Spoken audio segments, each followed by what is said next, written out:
Well, good morning. It's February the 28th, 2023, and this is our workshop, 9 o'clock in the morning, starting promptly. Let's go ahead and stand for the Pledge of Allegiance. I pledge allegiance to the flag of the United States of America and to the republic for which it stands, one nation, under God, indivisible, with liberty and justice for all. Let's do the Treasure Hunter's Pledge. As an adult and treasure hunter, I am committed to search for all the talent, skills, and intelligence that exists in all children and youth. I believe all children are capable of success, no exceptions. Well, it is definitely an exciting morning. We finally get to talk about our books, and hopefully we've read them all and can come to some conclusion here, or at least work it out so that we can vote on it in April. Dr. Prince, I'll turn it over to you, Mr. Superintendent. Good morning, Chairman Ingersoll, Vice Chair Hawley, board members. So we've got a little bit scheduled for today. Wanted to go through a couple things before we jump into our books. The books is the only scheduled item that I really have to talk about. That is going to be a really in-depth presentation from Dr. Wild, basically where we were, where we've come, and what we're doing, and also what the recommendation is going to be in April. The reason we're doing this workshop now and not in March is because we're not going to have a full set of board members, so we want to make sure all of our board members were here today so that we could answer any questions you have before this comes before the board at a regular board meeting in April. So with that being said, I've got a couple of things I wanted to mention. So at the board meeting in March, I'm going to be talking about some changes to some of our practices, and there's two really important things that I'm going to be talking to the public about or reminding the public of that are really going to take effect in April. The first is with regards to the safety and security of the board members and also the superintendent on the dais. We're going to have clear signage with regards to asking our constituents not to approach the dais. The board is always welcome to go out and mingle, before and after the meeting, but we really don't want members of the public approaching the dais. There will also be a security presence off in the corner, so that we're going to provide some general reminders in March of some of the changes. We'll have plenty of signage. The other thing is going to be with regards to our unscheduled speakers. We won't be having anybody from the public approach the dais. We're going to be having someone very clear out in the lobby collect those request forms, and we'll have those delivered with one of my staff members to the board secretary, Chris. So that's going to start in April. None of the other things we've talked about, those are simply board practices for the safety of our board members, and I just wanted to inform the board of that. We had a couple of things, and I wanted to recognize a few of our board members. We had a presentation to the city of Port St. Lucie. I want to thank Dr. Mills attended as a representative of the board. It was a greatly received presentation, nothing but positive from the city with regards to our partnership. In fact, some of the things that I talked about, I was approached by the mayor and the vice mayor after the meeting to do some partnering with regards to some energy efficiency ideas that I'll be presenting to the board for next year, some initiatives that we're going to be looking at, but we've looked at maybe partnering with the city. So thank you, Dr. Mills. I also wanted to thank Dr. Mills and Ms. Hawley, because as soon as that was over, Dr. Mills and I got in our cars and we headed over to the Holocaust Remembrance at Oak Hammock. We met Ms. Hawley there, and also I got to meet Norman. There wasn't a dry eye in the lobby there with Norman's story. I was so moved by his experience as a Holocaust survivor and just hearing his story. And I was introduced to him by Dr. Mills, who told me she had come to that event for the last I don't know how many years. And also Ms. Hawley was there as well, so I just wanted to recognize that. It was a great event, because it was a busy day that day. We had the Chart Your Course Marine Expo. This was about students, middle school and high school, that were interested in career and technical education, specifically outboard marine engines. Mr. Ingersoll was at that event. I know Mr. Ingersoll went on camera and did an interview, and he even called me and said, I bet my interview is going to be better than yours. But it was a great event. It was very well attended. And then Thursday night was the St. Lucie County Fair. The Kiwanis School once again saw board members there and wanted to recognize our schools. They put a lot of work into these events. And then the very next day, Black History Month celebration at FK Suite, I was reading to a 5th grade class. I've done this for the last 8 years with Dr. Bennett in her class at FK Suite, and Dr. Mills was also reading to classes. And my book was Whoosh, and the reason that book was chosen for me was it was about Lonnie Johnson, who worked for NASA, who also developed the Sucher Soaker squirt gun, which I thought was fascinating. Odyssey of the Mind, the regional competition, was Saturday. Miss Hawley was there as well. Our Teacher of the Year, Miss Babcock, sponsors Fairlawn's Odyssey of the Mind. They are a national award winner, but the building was packed with children, and the bottom line is it's a problem-solving competition, and it was fantastic. And what is not Dr. here... Dr. Prince, there's 2 things missing there. River's Edge came in first. Yes. And in the fair. And it's not here also because I meant to add this slide, but the awards ceremony for the Boys and Girls Club was Friday night. I could not make that event. Dr. Perry attended for me. But do you know who the founder of the Boys and Girls Club is in St. Lucie County? Jack Kelly. No, but I'm just saying that you're one of our founders, and I just wanted to recognize what a great event. And I was not able to meet that, but it's just been a week of busyness. This is something I wanted to address, though, because this is important. And really, you know, and what I'm trying to say here is really symbolizes the mission of the district and our priorities as a district. And we had a reunification exercise, and I wanted to commend Lydia Martin, Terrence O'Leary, our security team, Brian Ruther, and Troy Church. But we did actually, what if we had a catastrophic event in one of our schools? And we had to move all of our students to another school. In this particular scenario, it was a high school, and we had many members of our district office staff really go through. This is things you don't see necessarily as board members, but it's making sure we have a plan in place should some catastrophic event strike. So all yesterday afternoon, that was what we were doing. So I wanted, and the reason I say that is the staff behind me. We have a world-class staff, and I commend my predecessor, Mr. Gent, for really not only promoting from within, because we've got rock stars like Dr. Wild, who's about to present in just a moment, and a lot of the folks behind me are in their positions because they're from here, but not just that, is being able, as a destination district, to be able to recruit the best and brightest from across the state. And I'm really proud of the work that our staff has done. So with that being said, we've got a couple of upcoming events I want to invite the board to. One is C.A. Moore's Black History Month celebration. That's at 5 o'clock on Friday. I will be there. Also, Dr. Mills, your daughter has an event at the courthouse at 3:30. I will be there. And then the Economic Development Council luncheon. This is an honor that I get to present on behalf of the district. I would, ask and welcome our board members to that event, and I will be the guest speaker at that event, and I promise you will be lively entertained.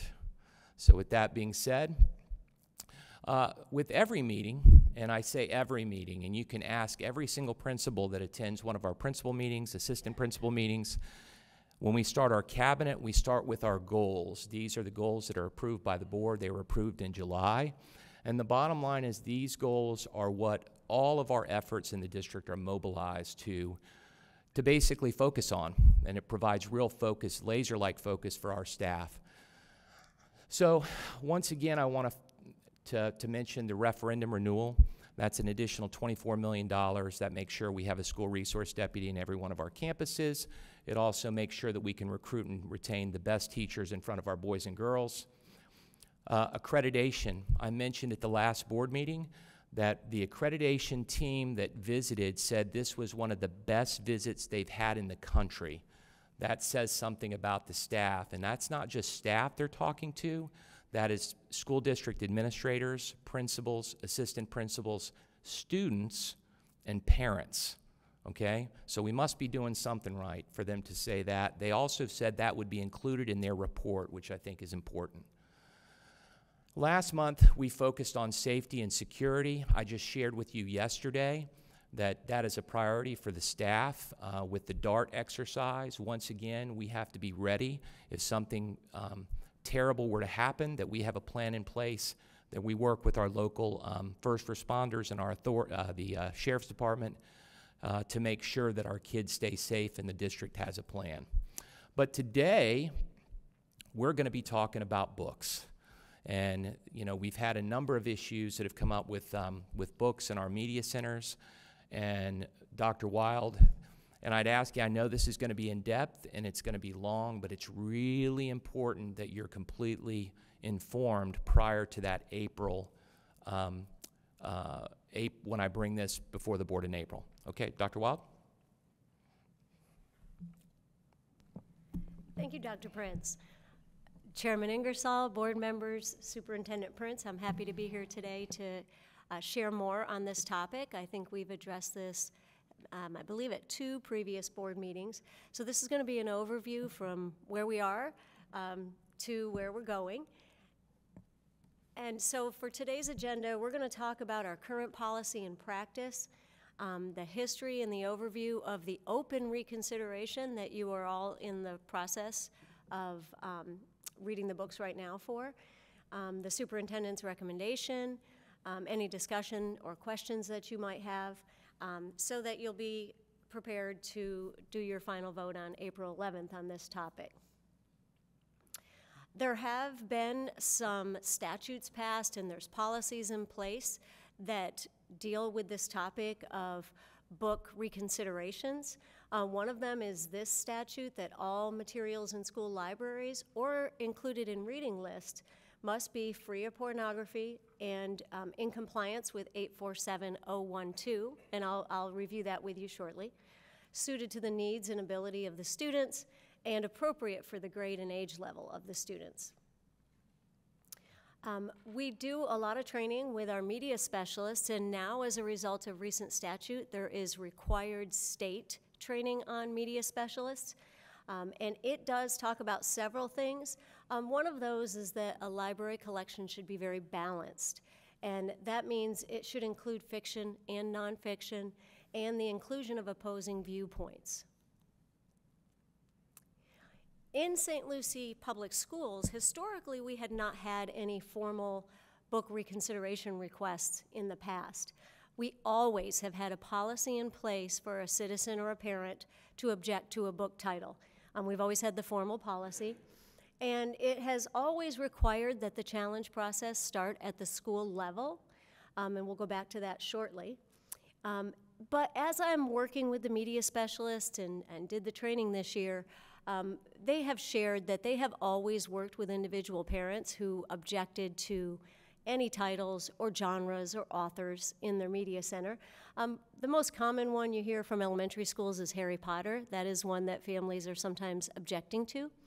And the media specialist had a more informal way of handling those requests, and they've always honored them. However, as these requests have spread across the country and the state of Florida and new statute has passed, you as a board have already reviewed your board policy and our practices, and we did make some changes. Our current policy, that is now the renewed policy, does retain that process for a citizen who wants a title to be reconsidered as part of the collection. However, really important to us was to add a formalized parental control component that allows a parent to determine their child's access. Our policy now does require that media specialists must be trained by the state. We have to certify that every year, that all of our media specialists have completed that. We'll be doing that at the end of every single year. This year, it was just released for second semester, so that is currently taking place.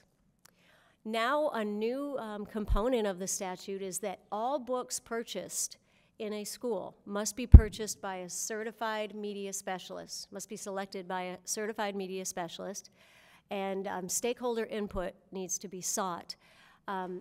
With that, we are very fortunate as a district because we have never removed the position of certified school media specialists. Unfortunately, in some districts, that's not the case, and they have, during tough financial times, eliminated the position altogether from schools. And so they have a greater challenge than we do in that regard. We are fully staffed with certified media specialists, and we work really hard to recruit them if an opening should occur at a school. In fact, now we have a district-level media specialist to help guide this work. She's here with us today, Ms. Wendy Mineo, and she's doing an amazing job making sure that our media specialists are well-trained and well-supported in their roles. Another component that is new this year in statute is that all media center inventories, every title in a collection, must be posted on every elementary school website in a searchable format. And we have accomplished that. So let's talk for a moment about the parental choice that we added to our policy. This year, on the left-hand side, is where we talk about the fact that our parents now have an online form available to them.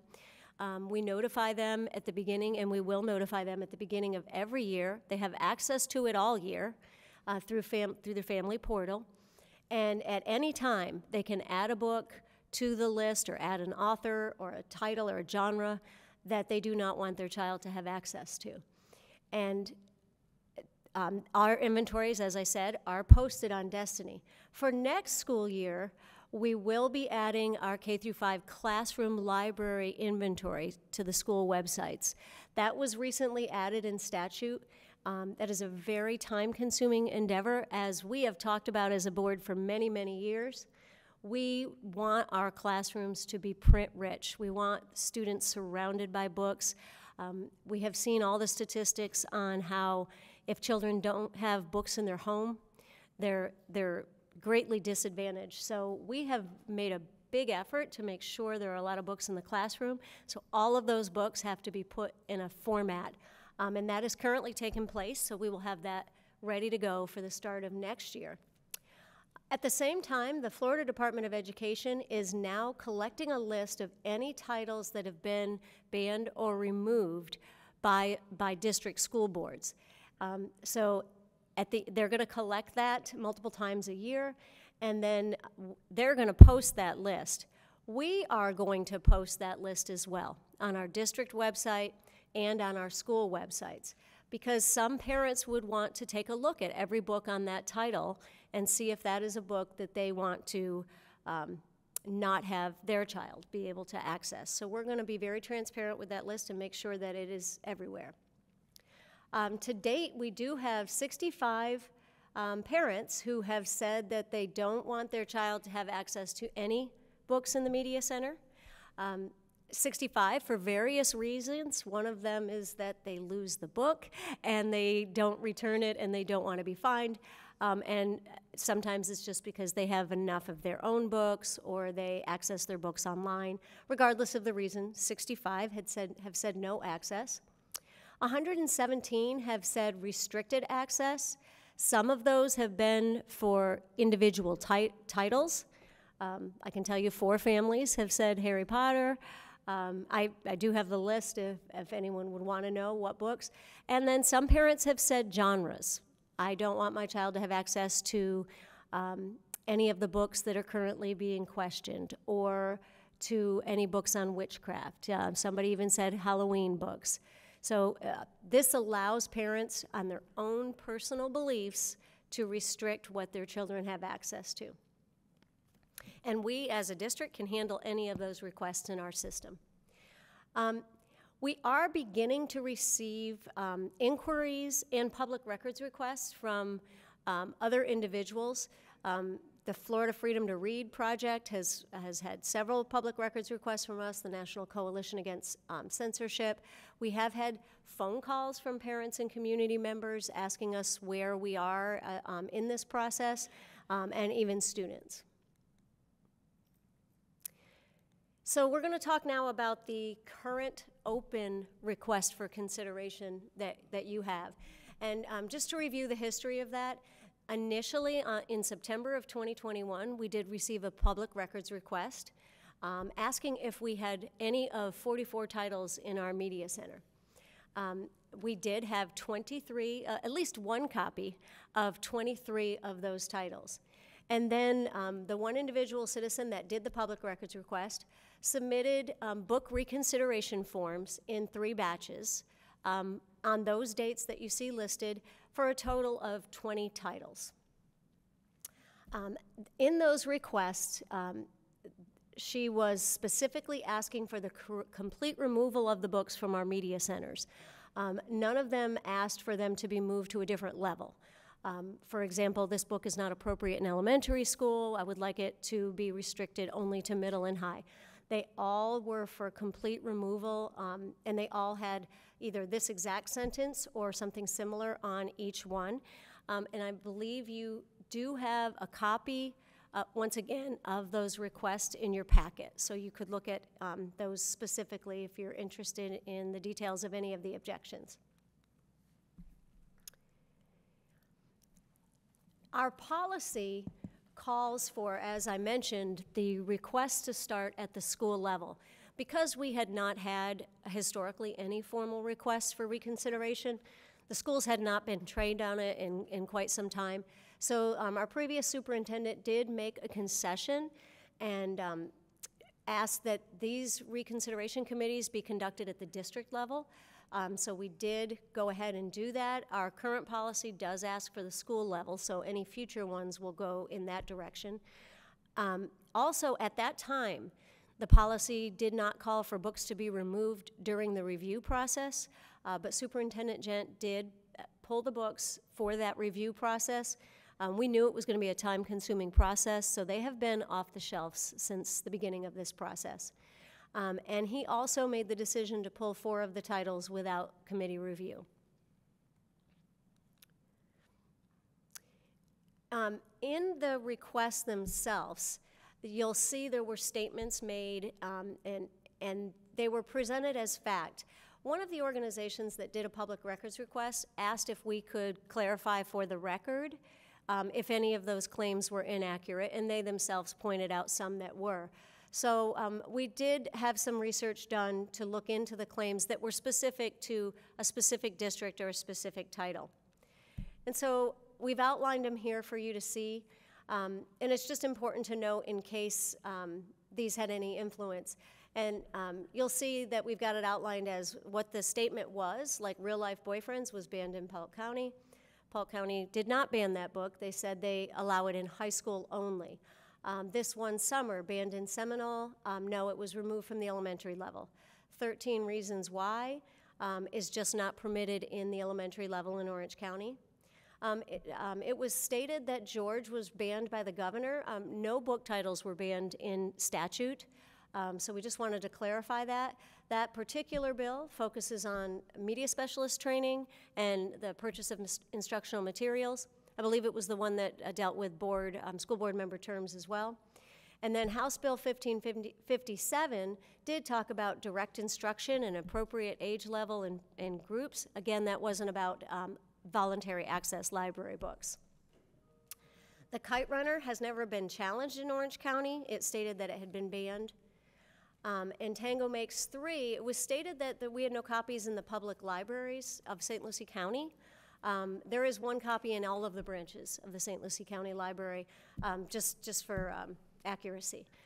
And Tango Makes 3 has not been challenged in Osceola County. Being Jazz, I think, can get confusing for people because it stated that it was banned in Polk County. That particular title was not challenged in Polk County. That author wrote a different book called I Am Jazz, and that was challenged, but it was not removed. It was retained at all levels.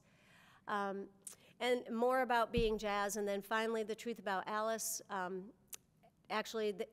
Marion County said they don't have a banned book list at all, and that title is actually in 7 of their high schools.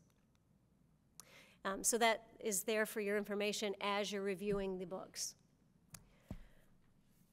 Let's share with you how we handled the reconsideration, because we did, in accordance with policy, put together committees to read each book. There were 34 individuals that were part of this process, and our policy outlined the roles of those people. So principals were involved, content experts, media specialists, district advisory council members, union representation, as well as citizens. And we do want to really thank them for their time. That was a time-consuming process, and they were all busy individuals that donated their time to do this process with us. Each committee member read the books in their entirety. Before the committee discussion, they also had a chance to review what the complaint was, why there was an objection to the book. They were able to see the reviews that have been done on the book, any awards, basically all the things that we are supposed to look at when we make selections of books were reviewed, and any related statutes or policies, especially if they were noted in the complaint itself. So they were taught what those statutes were. And the first thing that each committee did was discuss whether or not they believed that the book itself or any of its contents violated the language on pornography or the definition of harmful to minors. If it made it through that hurdle, because that would have stopped us right there on a book. If it made it through that, then they discussed the age appropriateness of a book to determine whether or not a book should be part of an elementary collection, a middle school, or a high school collection. And then each decision was written up in a recommendation that included the rationale of the committee that was outlined, and also if anybody on the committee dissented. So if 1 or 2 people disagreed with the overall committee, that was noted for your information as well. We wanted you to have all those details. And you do have those documents in front of you as well, and you've had them in the past. As a reminder, they are selected, all the Media Center collections are selected by a media specialist. That was explained to the committee as well, and that media specialists are looking for a high-interest collection to meet the needs of all of our children so that we can get them interested in reading and wanting to read. And that we are always talking about the age appropriateness of a book. We reviewed our board policy 4.22, and this was in the old one and is in the new one as well, that our collections shall provide a wide range of materials on all levels of difficulty with diversity of appeal and representation of different points of view. We did go over the district policy, state statutes, and the Library Bill of Rights. I know you can't read that, but it is in your packet. That is the Library Bill of Rights. And then there's some specific interpretations of that bill, because that bill applies to public libraries, college libraries, and school libraries. So we talk specifically about what's different about school libraries, and also that these books are for voluntary access. These are not books that are intended for instruction when we're talking about Media Center collections. They're not direct instruction, they are for voluntary access. And so again, we pointed out they must be age and grade appropriate. This is the statute that is noted in the book objections, and it's 847012. And it talks about pornography specifically, and it outlines the exact language, and we looked at it verbatim in the committee meetings. And so it's defined here, and then it says if it meets that criteria, it must also meet the criteria of being harmful to minors, which is defined here. And we've gone over this before, but you can see that it includes A, B, and C. And this is where it says that you're taking the book as a whole, not excerpts of the book, but you're taking the book as a whole. you're reading the whole book, you're getting to know what the moral of the story is, what the conclusion of the book is. So you're about to be making these decisions on April 11th, and so we wanted you to know the outcomes of the committees. 10 of the titles were appropriate for, 10 of the 16 titles that are under appeal were deemed appropriate for the school level that they are in, or they were in before we pulled them for this review. 6 of the titles were, the recommendation of the committee is that they be restricted to certain grade levels and age groups and recommended for removal from any lower grade levels. And I'm going to show you what I mean by that in a second. 1 was removed by the committee, and that was 19 minutes, and 3 were removed by the superintendent. The superintendent provided the citizen that filed the appeal with the decisions of the committee, and then she filed the appeal with you and asked that they all be permanently removed from all schools and all levels, and that's a total of 16 appeals. The 16 books that you are currently reading, these are the recommendations, and we printed this for you as well on the blue copies that you see before you. And you'll see that all of them on this slide are restricted to high school only.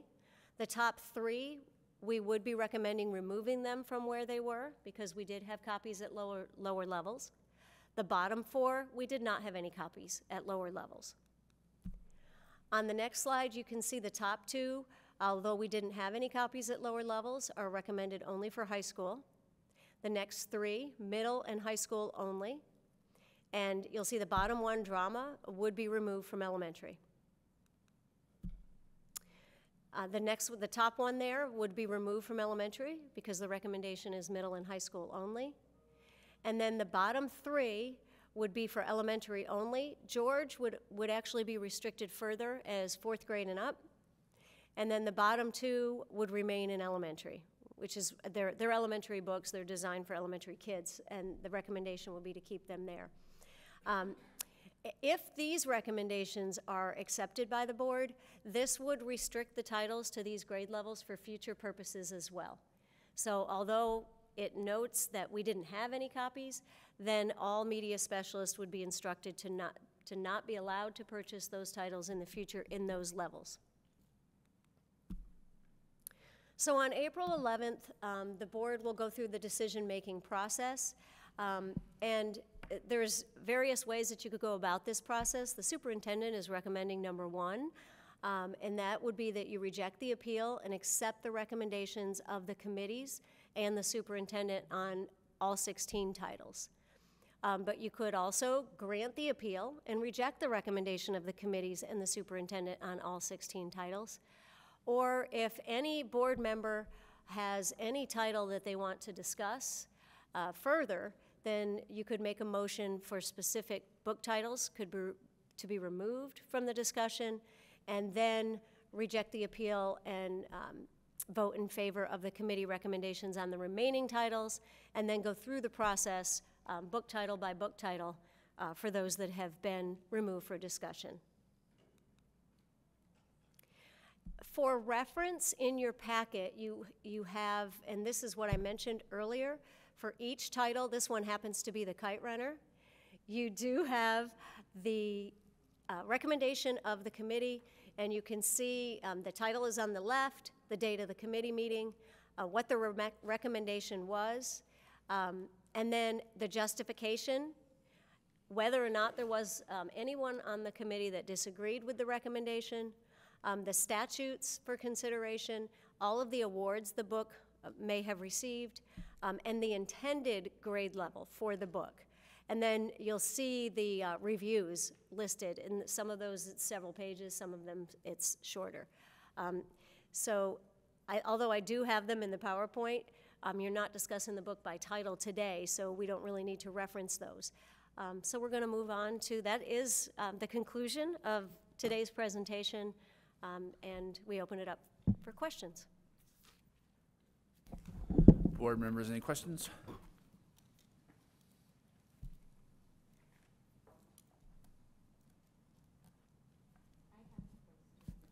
Yes, ma'am. all the books in the schools are going to be available, I'm sorry. All the books in the schools are going to be available on the library website? Yes, This ma'am. is- All of the titles of the books and the authors are in a searchable format now on the websites in K-5, and then we will be adding classroom libraries to that as well. They are not currently part of that inventory, but the media center, the school library inventories are currently posted on our website.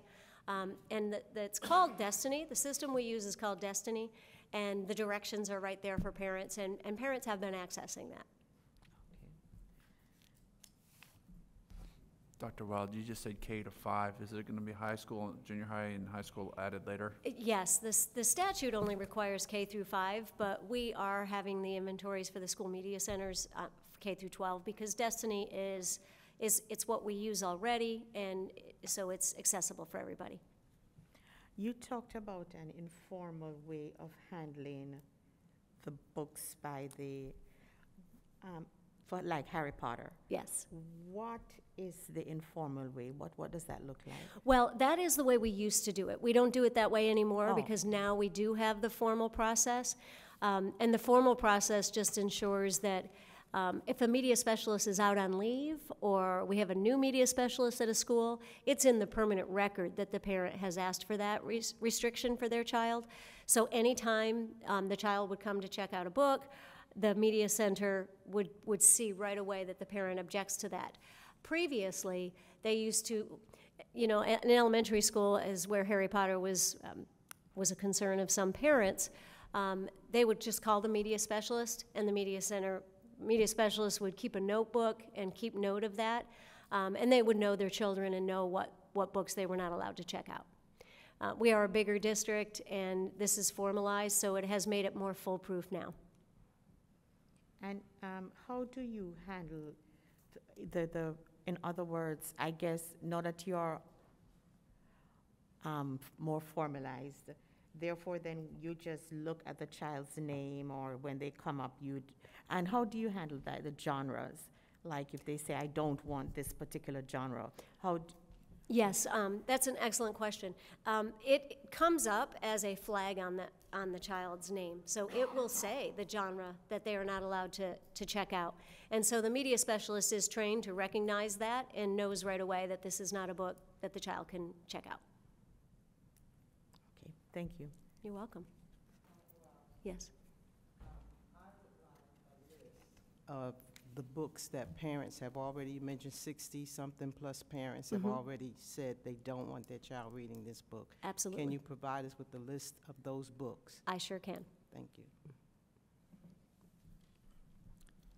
Mr. Chair, I don't have any questions right now. I think you did an excellent job in this presentation.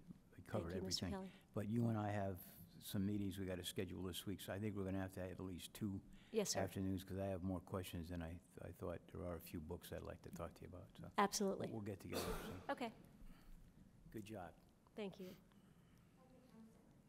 You talked about the language on pornography. Yes. I'm sorry, the language on pornography. There was another one, pornography and And harmful to harmful minors. to minors. What specifically are we talking about? Okay, so I believe you have a copy of I the see it here, the slides. book review process, page 36. We're at I page don't 18. have your copy to tell me the slide number, but this is it here. So if you can find the slide that says committees reviewed, and it's 847012. So this is the language I'm specifically talking about. And you can see it does talk about, the first part is any picture, photograph, drawing, sculpture, motion picture, film, and so on, or image of a person or portion of the human body which depicts nudity or sexual conduct, sexual excitement, sexual battery, bestiality, or sadomasochistic abuse, and which is harmful to minors, or any book, pamphlet, magazine, printed material, however reproduced, or sound recording that contains any matter defined in 847001, explicit and detailed verbal descriptions or narrative accounts of sexual excitement or sexual conduct and that is harmful to minors. So we looked specifically when we were reviewing a book to that last part, primarily in B, and then you then go on to, because the statute expects that we would go on to look to see if it's if we believe, as a committee, that it is harmful to minors. And so if you look at that, it has to be predominantly appeals to prurient, shameful, or morbid interest, is patently offensive to prevailing standards in the adult community as a whole with respect to what is suitable material or conduct for minors, and taken as a whole is without serious literary, artistic, political, or scientific value for minors. So it was about those few slides for you. Okay, thank you.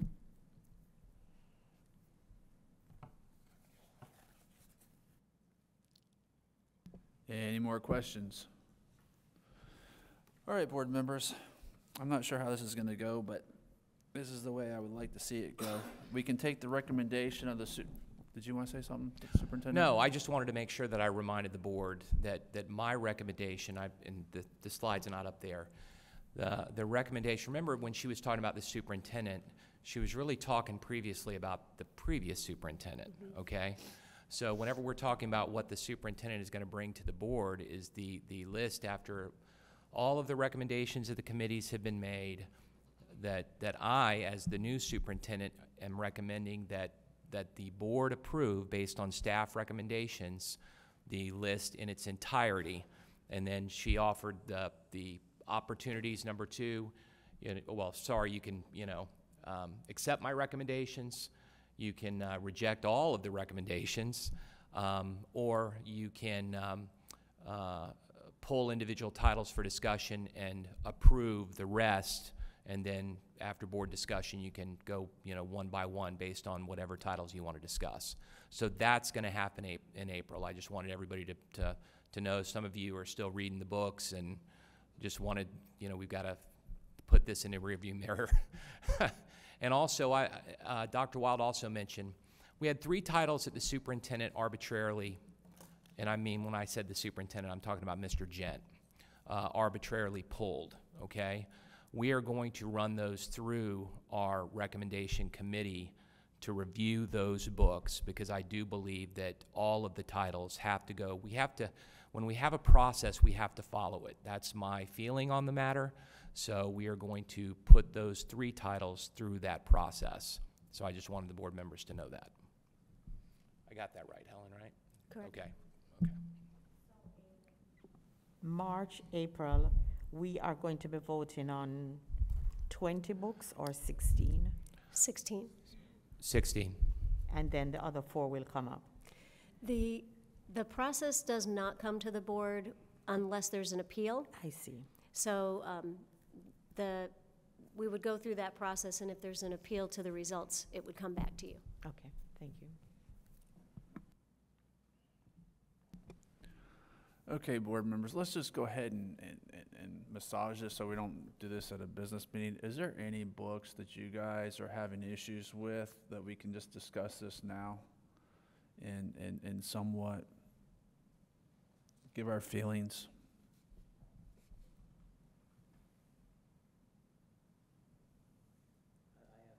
I have to meet with her. Ms. Holly? Dr. Mills? There are some books I don't know that I have. I just thought we were going to have more discussion, but I don't have the names here. I wasn't prepared for this morning. So, but there are some books on the list that, that's why I asked about the pornography and the harmful to others, because there are just words, that to me reflect some of what's there, but they are not, they're just words, they are sentences in the book. It's not the whole book, so those are the sentences, the paragraphs, whatever, that I have an issue with, so I don't know. I don't have the books. Again, I was not prepared. Yeah, that is why we provided the statute. You know, you have a good point, Mrs. Richardson. You can compare the statute to what your thoughts were on the book. All right, I'll just go ahead and say, I read all these books, I'm prepared. I would say there was 2 books that I had concerns with. I think it, and I was hoping we'd had this conversation so it would bring back my memory, but More Happy Than Not, I felt uncomfortable with. I think they dropped the F-bomb 13 times. If this was a rated R movie, this book would not have been permitted. I mean, this movie wouldn't have been permitted in our schools. And the other one was This One Summer too. I think that is the comic one. Is it? Oh, thank you so much. I appreciate that. And that also dropped the F-bomb another 13 times. And, yeah. I mean, I'll go with what the board wants, but I felt, yeah, if my daughter was reading that, I'd be like, But may I speak, Mr. Ingersoll? Yeah. But to your point, Mr. Ingersoll, you just raised a really important point, okay? Parents have the right to restrict that. Mm-hmm. I mean, and you know, there's going to be a site that the state generates that's going to, you know, show all of the books that have been challenged in the state of Florida. You know, we comply with the law. And I just, and you know, that may be objection. That's not one book that I read. I'm just being honest with you. It's not one book that I read.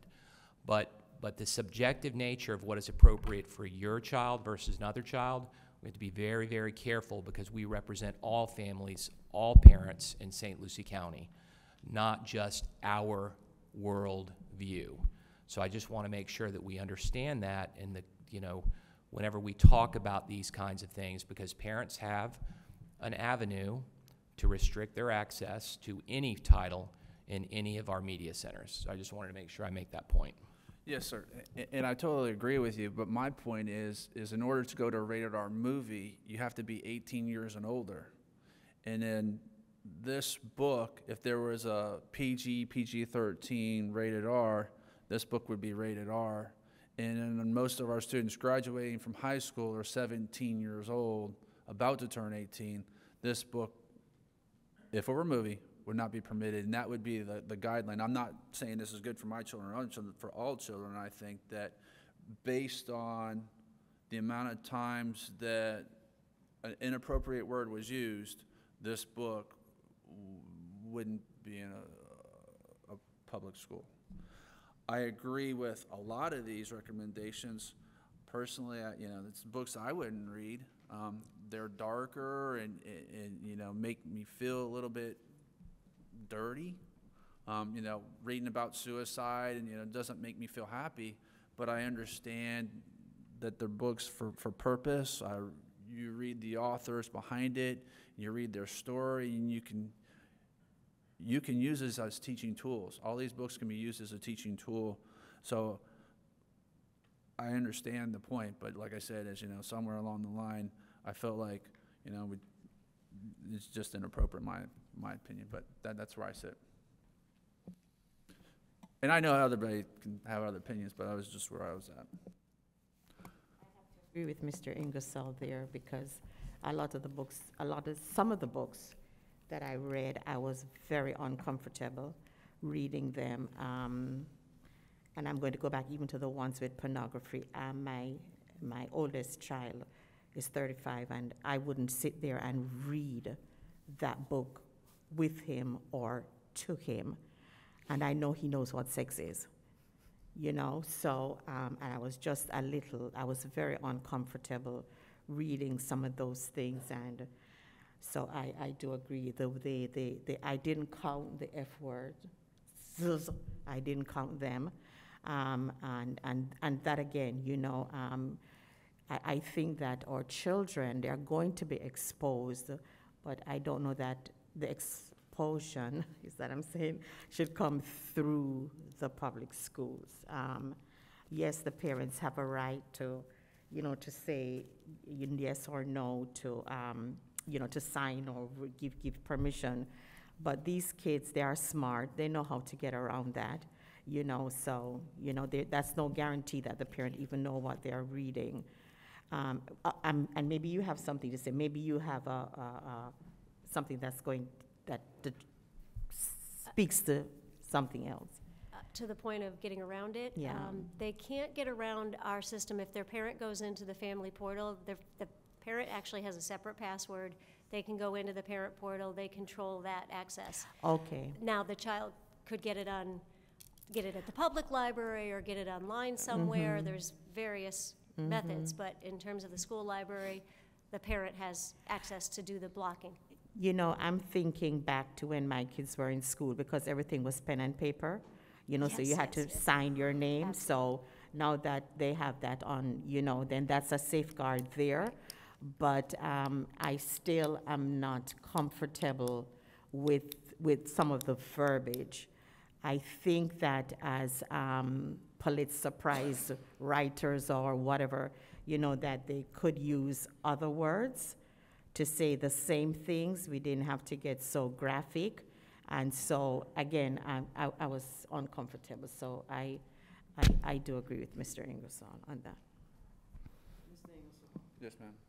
I'm not comfortable with talking about any particular book right now because it was not, if I had heard about it earlier, you know, but for you to just start to pull books out and want us to address whether or not we're going to take that book out today is not a comfortability for me. If I had known that this was going to be the day that we would start rejecting some of the books, if we saw any book that we wanted to reject, I would have been prepared for that.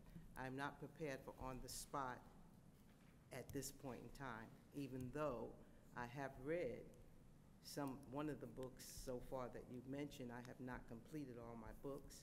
So we're talking April the 11th, and we can make that discussion. That's the date that I have.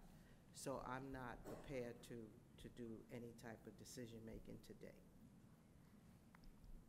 Are we supposed to, I'm sorry, Mr. Ingersoll, are we supposed to make decisions today? Is that what this is about? Were we supposed to make decisions today? No, ma'am, we weren't. What my goal was in January when I said, please have these books read, we're going to discuss it, we're going to workshop it, is an opportunity for us to let the community know that we've read our books, we're ready to discuss it in April. Whatever we discuss here, the superintendent can write up and have a recommendation, put on the consent agenda, and vote on it. That was my goal. I prefer not to have this meeting discussed with a bunch of everybody, but I mean, right now it looks like that's the way we're going because unfortunately, I don't feel like workshopping this again. We've been sitting on this topic. We're gonna just go ahead and vote on it in April. So this is the way we're gonna do it. Be comfortable, get ready in April, whatever April is, second Tuesday in April, we're gonna vote on it, one way or the other. Whether you feel comfortable with, I mean, it's time. It's time. And at that time, we could pull out whatever we decide we want to pull out of the group as one of the recommendation processes at that time on April 11th. Yes? Yes? I'm looking at my attorney. Yes. Yeah? Board members, yes, that is C. One of your options is you can motion to pull out any individual book for a specific discussion or vote. So it doesn't have to be a vote just to accept or reject the recommendation. You can also alter that recommendation. Thank you. If you pull the book, are we tabling that book or just putting it aside and vote on the other books, or how does that? No, that's what I was hoping to do today, is go ahead and get a consensus on, like, all 16, like, you know, hey, these are the 4 books I have issues with. Pull those to the side, talk to the superintendent, he may change his recommendation, or he may, like, say, okay, we'll move this to this, whatever. Gives them an opportunity to talk and work this out. But now we're gonna go ahead and just vote on it and pull it and then discuss amongst ourselves. I mean, you really can't, I mean, there's a few middle school books that you can move to high school. There's a few elementary books that you can move to middle school. But other than that, it's But- either in or out. But we were never told that this was the what's coming up on the agenda. So I hadn't, I mean, I had my stuff worked out and the books that I wanted to pull, but I'm with Dr. Mills. I didn't know that this was on the agenda today. That's what I said initially. Well, that's a communication problem on my behalf. I'm sorry. I thought I announced that in January and February. But we'll, Today's what, February? Yeah, Mr. Ingersoll, to your point, the board was given a timeline by Chris that indicated the goal was to do this in January. And just to understand that reading these takes time. I mean, you can see how thick some of these books are, you know, that we have put it back. And actually, that's why that's the communication piece. I'm saying I'm bringing this to the board in April. Okay, so we have another month and a half. The board chair has decided to open it up for individual discussions on particular, you know, titles, but the goal, my goal as superintendent, is to bring the entirety of the 16 books to the board in April, the second week of April. and that's okay, Dr. Prince. I'm just saying that I was not prepared to have this discussion today. That's all I'm saying. and Whenever that's my we fault. have- That's my fault. I mean, Yeah, that's all sure. I'm saying. Yes, ma'am. If we had known, or I had known, I would have come with my, I'd come prepared. So there's nothing I can say.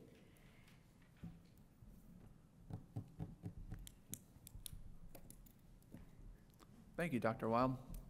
You're welcome. Any other discussions, questions? All righty. Dr. Prince, a couple weeks ago, sent out an email that talked about a deep dive. On February the 14th, we were going to do a deep dive on support of our schools and provide differentiated instruction, target support. And we were supposed to have a presentation, and staff has a presentation, and it's a lengthy presentation. I appreciate them putting that together. And just some things have come up that makes me want to go in a different direction, and I have that right as a board chair to do that. I appreciate all of you that worked on it. That presentation is not going to go to waste. We're going to do it in March. Maybe April if you have to, if we're not going to be here. Depends on who else is here. But it's important that we all hear that presentation, and thank you, staff. But the reason why we changed is because of an email that was sent out from Dr. Prince, specifically to you, Mrs. Richardson, that had a lot of questions and concerns about a conversation that you guys had on January 23rd.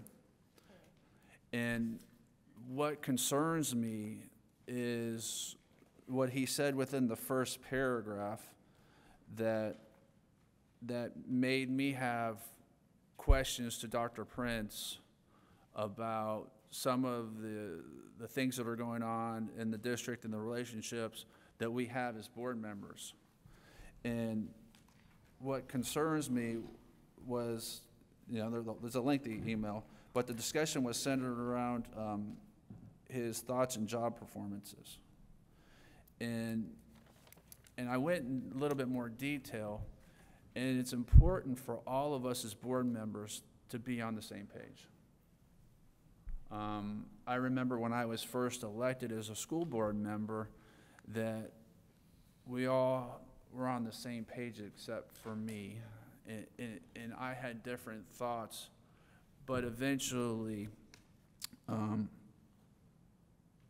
I realized it was important for me to develop relationships with my other board members to understand the history, to understand the purpose, and to understand how to get the mission of success of the children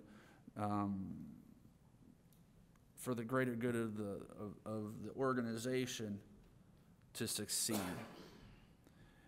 And when I saw that the conversation took an hour and a half And that could be his words saying it, you know, I say 10 minutes, and then lo and behold, it's 40 minutes. That's what my wife tells me all the time.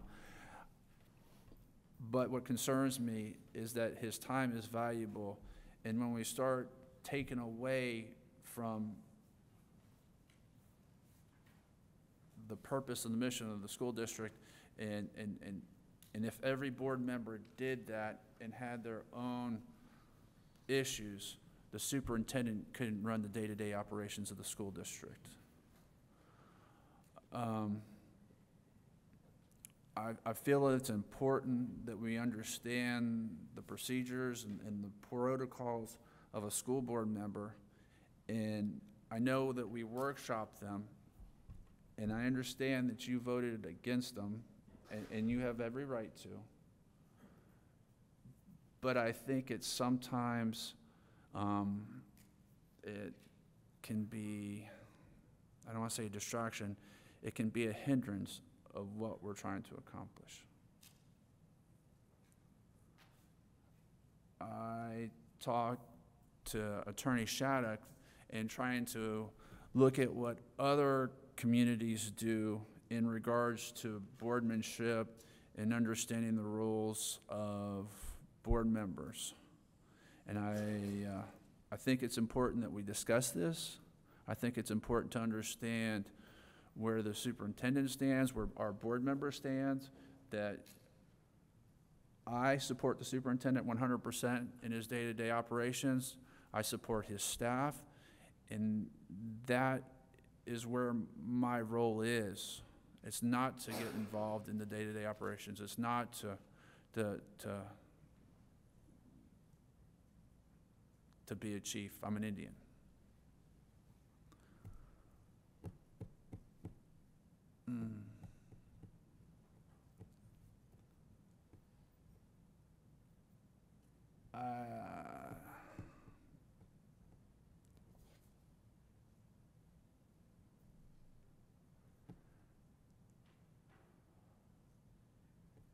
I hope you understand what I'm trying to say.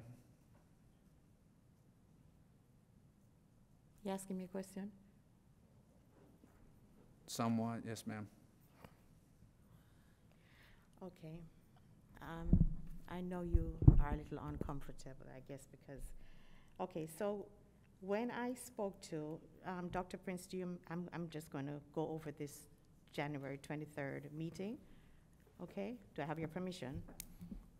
Go Okay. ahead. All right. So on January 23rd, we spoke, and I asked you to meet with me.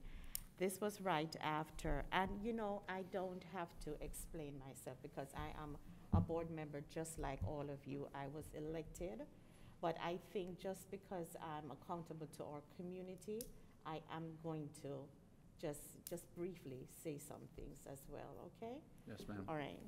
So, Dr. Prince, I asked him, after we had the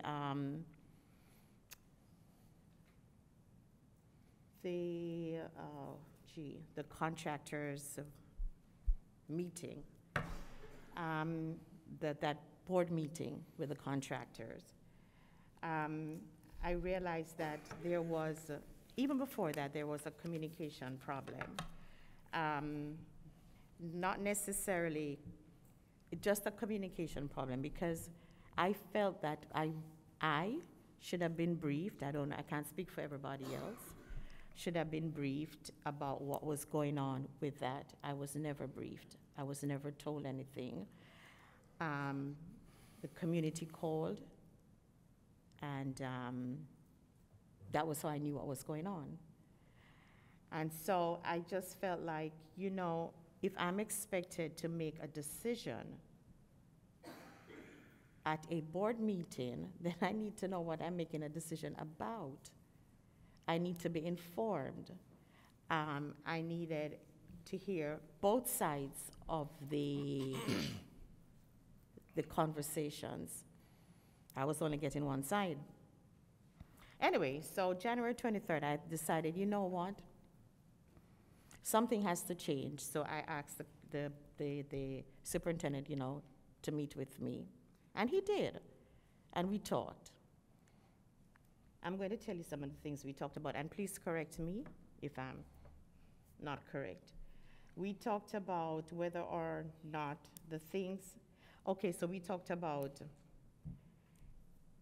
communication. We talked about communication. And I remember you saying to me, Ms. Richardson, while you are talking about, it's funny that you should bring up communication because you had a discussion that morning with a board member, and communication came up in it, and you were a little annoyed at the amount of questions I was asking. And so we talked about that. And we talked about, I'm sorry, I have to read this, I'm sorry. Request for information, and that he was reached out by a board member who told him that all he had to do was to get a consensus of the board, and then he would not be required to give me any information. With regards to a public record, I said, oh, that's fine, no problem. I said I would just ask for a public records request then. He said, with regards to a public records request, I would be charged for the public records request. I checked with our attorney, and she said yes. They have been known to do that in other schools. So yes, no problem. I got my answer. I asked him, we talked about one of the things he brought up was my missing school board meetings. And I asked him if he knew why I missed those meetings. He didn't know, or if he did, he really didn't respond. He said he needed to know who I needed to report to him or let him know that I was going to be, or the board or Christine, not at the board meeting. So I asked him I said, I missed 2 meetings. I said, do you know who the chair was at that time? It was Donna Mills. I said, did I speak to Donna Mills? He said, yes. I said, then didn't I do my due diligence? So we talked about that. We talked about my asking for maintenance at the schools. I asked him, Dr. Prince, is anything that I asked him to do unwarranted? He said no. And a couple of times he would say, no, Ms. Richardson, when we talked about the communication and he's not talking to me and we not talking, he says, Ms. Richardson, you're right. You're correct. You're right. And I had to tell him it's not a matter of being correct. It's just a matter of talking. Let's doing this. So those were the things we talked about. I just wanted to talk to the superintendent. I was where I wanted to change things, make things right. Let us start something else. Now, when he talks about my tone of voice, this is how I speak. I'm very firm, and I'm to the point. Now, I'm Jennifer Ann Richardson, and that's who I am. If you don't know me, then you'll think that I'm being stern. That's how I speak. I'm not defending myself. I want our constituents. They don't know me. This is for my constituents. I want them to know what I am about. Because if I don't paint my picture, somebody else is going to paint it for me. So I'm going to paint my picture today. So I thank you for that opportunity.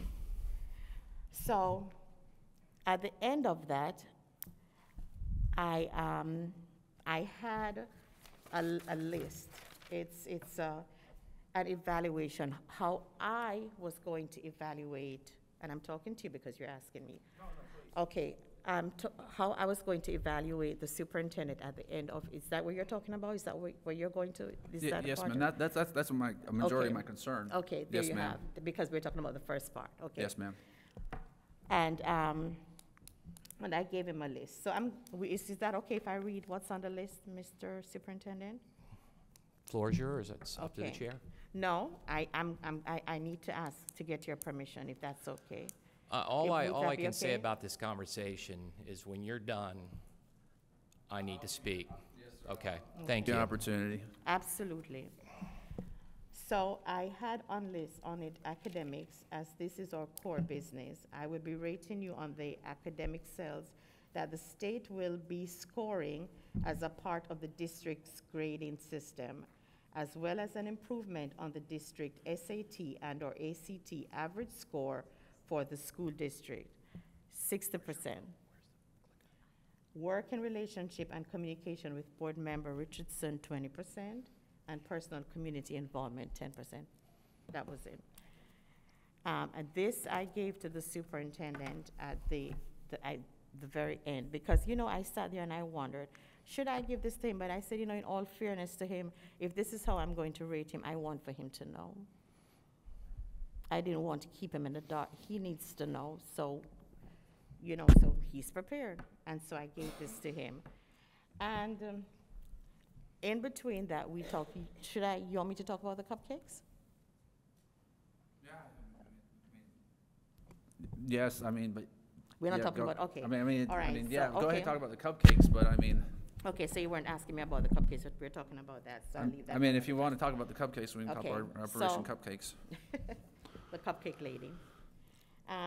So anyway, so that was the extent of the hour-and-a-half conversation. We talked about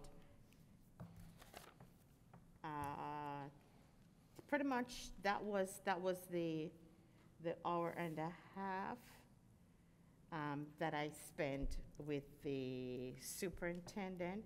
And I keep, because we only had a 30 minutes, I don't know if it was hour-and-a-half, we had a 30-minute setup. Was it 30 minutes? And I kept on saying that, you know, we are going over, we're going over. So I tried to be very conscious, but we did go over the 30 minutes. So that's that conversation. Mr. Superintendent. Nobody said this job was easy. Right? You're telling me. Nobody says this job is easy. But I just want to, you know, you brought up a great point, Mrs. Richardson. You know, you have to paint your picture, right? Well, you painted yours, and now I got to paint mine, all right? So I want to just talk about a couple of things, and I'm going to get into two issues that I'm going to need direction from the board on. You know, our core mission is teaching and learning and safety, okay? Those goals that you see before you were agreed by this board in July. I'm sorry, Dr. Prince, I'm sorry. Just give me 1 second.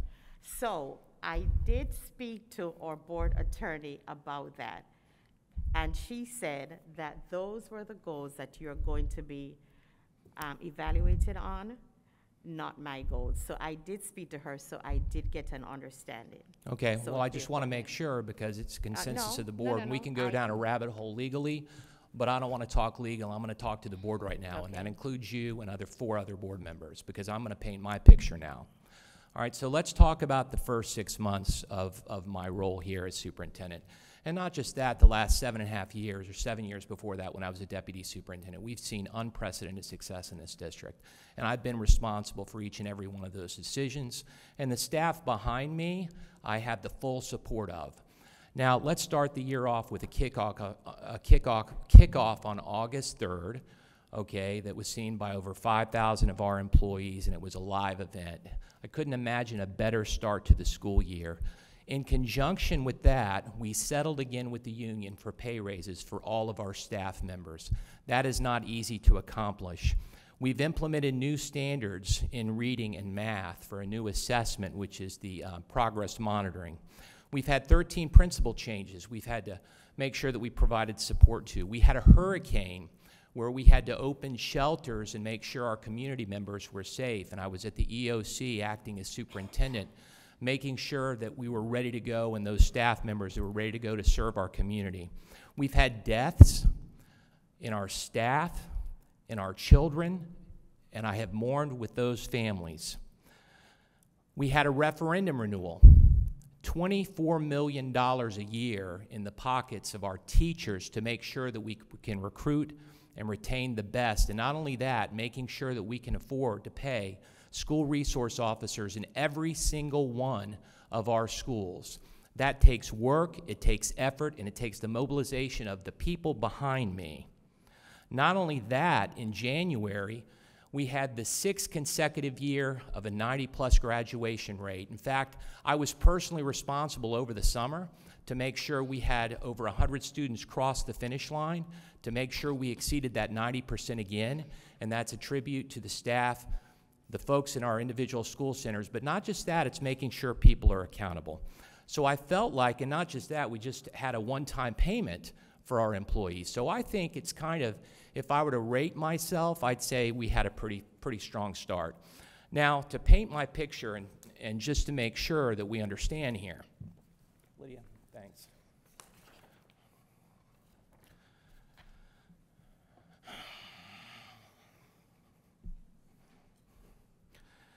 You mentioned that January 23rd meeting, Mrs. Richardson, and I want to make sure the record is clear about what occurred in that meeting, and this is according to me, okay? Now, there's two issues, since we're going to talk about this, and I need direction on the board on. And the integrity of the board is at stake to me, okay? Because I report to the board. I don't report to one individual board member. I report to the body of the board. It's very important to understand that. And we can't get anything accomplished if I'm running around, you know, working for 5 different superintendents.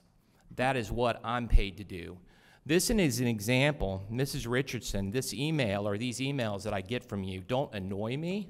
They don't annoy me at all. They just take a lot of staff time, okay? And there's never a purpose. When I talk to any other board member about a request, I get a reason why I'm getting the request. Okay, your response to me when I ask why, you tell me I don't work for you. Okay?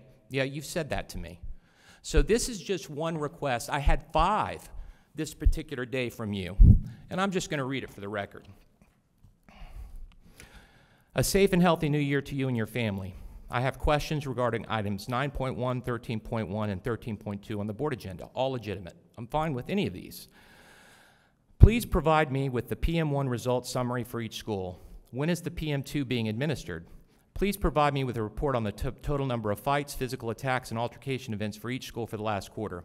Please give me a list of the committee members involved with the appeal books. Also, I need an updated list of the appeal books that are not available in any of the district libraries, and below that list, I need an updated list of the ones that are still in circulation, how many, and at which schools. I need to know which books on the list are fictional, including the ones that were removed from the library. I would like to see the workshop we never had on the strategies in place to keep our schools safe and caring. By the way, it was last month. I would like to see a workshop on progress monitoring. What is the subject of the upcoming board workshop? Does the district recycle paper? If so, how? As you know, everything's going green. Going forward, when something changes and the board is notified, I would like to know the why, not just that this has changed. This was on January 6th at 11:57. This took days to compile. This took days to compile. And not just that, okay, communication, I've answered every single one of your emails, every single one of your requests. You have asked me to go outside of our 5-year capital plan, okay, and have pet projects done at particular schools. I want this wall painted. I want this carpet done. And over the last 6 months, I've tried to build a relationship by working outside of our efforts. It has taken staff time, staff energy, and it erodes staff confidence. You are not the superintendent. You are not the superintendent. Not only that, I'm going to go to another issue on January 23rd. Lydia.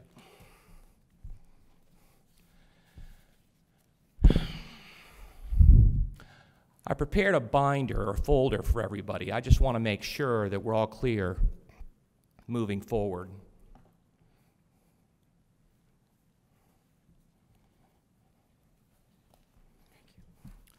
So in your folder are my goals. These are my goals, and I want you to understand the purpose of goals. When you have a collective body of the board agree on a set of goals for the superintendent, it allows us to mobilize all of our time, resources, and energy.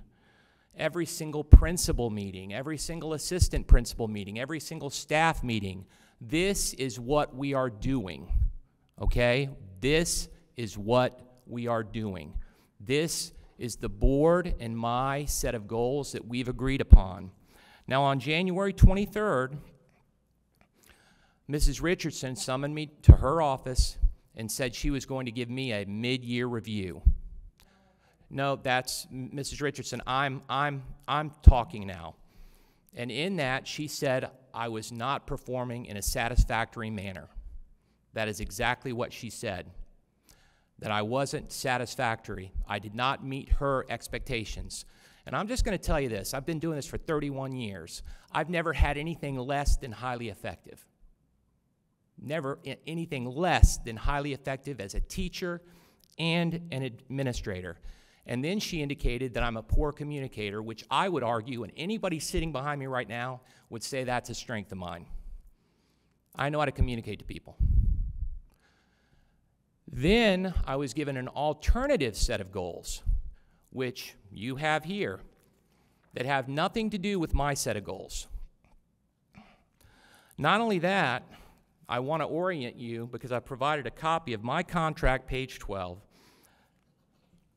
which addresses 16A, goals and objectives, and 16C, evaluation. Page 12 highlights how my goals are generated and approved, and literally bullet points: goals, 16A, evaluation, board member discussions, board action. I've also provided a copy of my contract. Now, quite honestly, my contract protects the board. My contract protects the board, but it also protects me. And the bottom line is, when Mrs. Richardson handed me an alternative set of goals, that's a violation of my contract. And not just that, it impacts the integrity of the board. And I'd also like to add, and this is why I'm asking for board direction, do each of you want to give me a set of 4 or 5 different goals? What are we going to get accomplished? Absolutely nothing.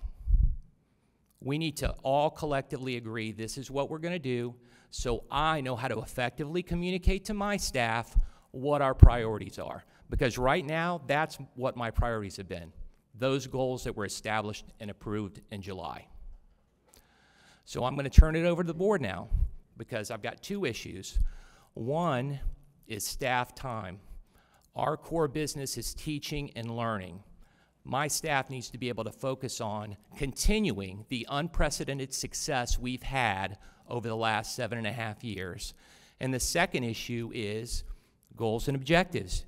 Is Mrs. Richardson going to be evaluating me? What do I need? Do I need to follow these? I need some direction from the board if I am. Because if that's the case, then I guess, Ms. Hawley, you may have 5 or 6. Go ahead and make sure you get those to me, Mr. Kelly, Dr. Mills, Mr. Ingersoll. I'm going to need a different set of goals for each person, because that makes no sense whatsoever. So I'm going to conclude with that, and I need direction from the board. About 15 years ago in St. Lucie County, I evaluated a superintendent, and we came up. It's funny now, but it wasn't funny at the time. I Googled evaluations of superintendent, and there were some easy ones and there were some long ones. So I picked the longest one. It was from Iowa. It was about 15 pages long. And me and him got into it. We were sitting there, and in 3 or 4 pages, he goes, "I'm not doing this anymore." And I said, "Yeah, because it's an easy ride." And obviously, it didn't end too well. We both got up and screamed at each other, and somehow I got taken out. And I tell you that because Mrs. Hensley got word of it and told me, "Hey, this is not the way that we operate, and we're going to have to change some things." And that's how we ended up with a board retreat and saying, the superintendent, we're going to come together and we're going to have goals and whatever we call it in the contract language. And that's how this came about. That every year we come and we sit down and we have these goals, and that's the purpose. Because when we were in FSBA, she put us all in a line and says, who's going to help drive this train? And if someone gives a direction, the superintendent's not going to get where he needs to go. And that's the purpose for these things. That's the purpose why we all take consensus. If there's no consensus on these goals, we shouldn't have approved them in September or August. Now, I have seen these goals change before with the superintendent's approval. When have I seen that happen? I've seen it happen in September. What happened in September? We got wiped out twice, and we had to redo the goals. Terrence is shaking his head. He remembers. We had to go back and reevaluate. What was the reevaluation of goals? How quickly you get the schools up and running, and this and that. That's how you're going to be evaluated. We can change the goals. I strongly, strongly tell you not to. Unless there's a catastrophic pandemic, you don't change the goals because you set it for the whole year. And we sat here and did it as a group. I'm going to open the floor to comment. This is the first one. The goals is the first one. There's two issues, goals, then operations. Board members? Mr. Ingersoll, Yes, ma'am. I thought I heard Ms. Jennifer say something. I thought I heard Ms. Jennifer say that she spoke with our attorney and she referred to her these goals, and this is what we voted on, is our strategic plan. And so she had an understanding now, I think, that I'm, based on speaking to the attorney on what our strategic plan and goals are. And if did I hear you say that earlier? You heard me say that, Dr. Mills. I did? You did. Okay. You did. So I appreciate all that's been said because communication is extremely important. And as Ms. Jennifer this is her first term, she's gonna have, or should have, a lot of questions because she's learning. And she's in that learning curve. And you mentioned how you were in that learning curve. I myself understand that our superintendent's job is extremely complicated and challenging. And as long as, Dr. Prince, you are meeting the goals that we voted on, the strategic plan that we voted on as a board, that is all that really is my main concern. Unless something else comes up out of nowhere, an emergency or what have you. So I understand that I need to give you that space to be able to be superintendent of St. Lucie County Schools and to make those decisions and to evaluate you at the end of the year based on the goals.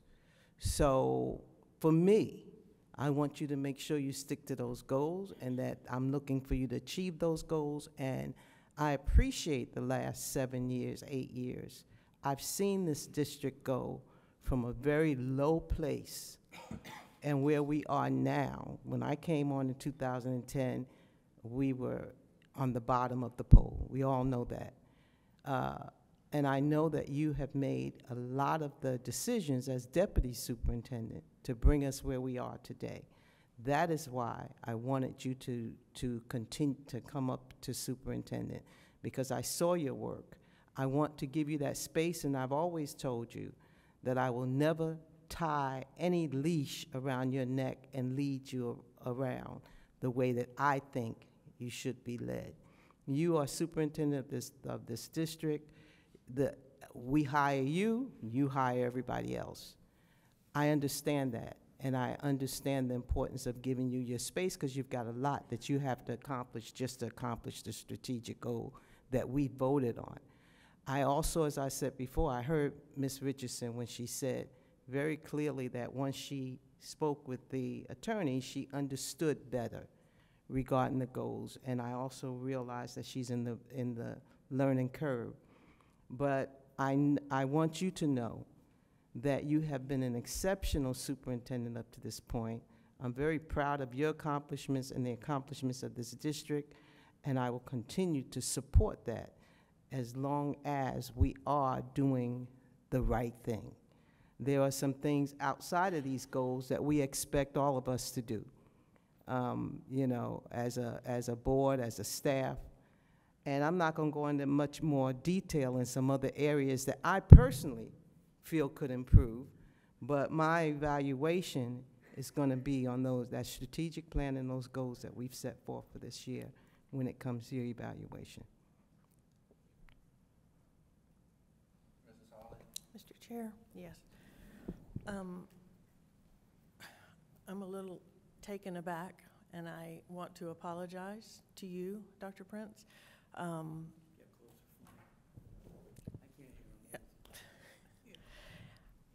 I will apologize as an individual board member, although I'm hearing from others that they feel the same way.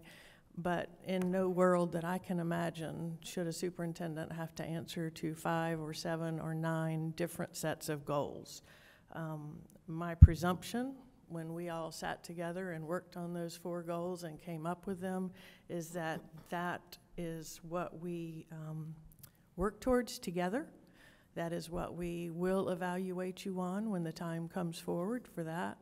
And I hear your frustration, and I understand it, because you're going off your presumption from our meetings and our workshops that that is what you are to be doing.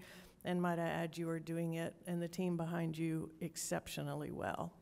I never have any qualms that those goals are first and foremost to each and every person in this district. It hurts my heart that you have had to experience that frustration. And our goal, this is a board issue at this point, this is not a superintendent issue, but as a board, we, Mr. Chair, I feel we need to hold each other accountable more, be a support system for each other more.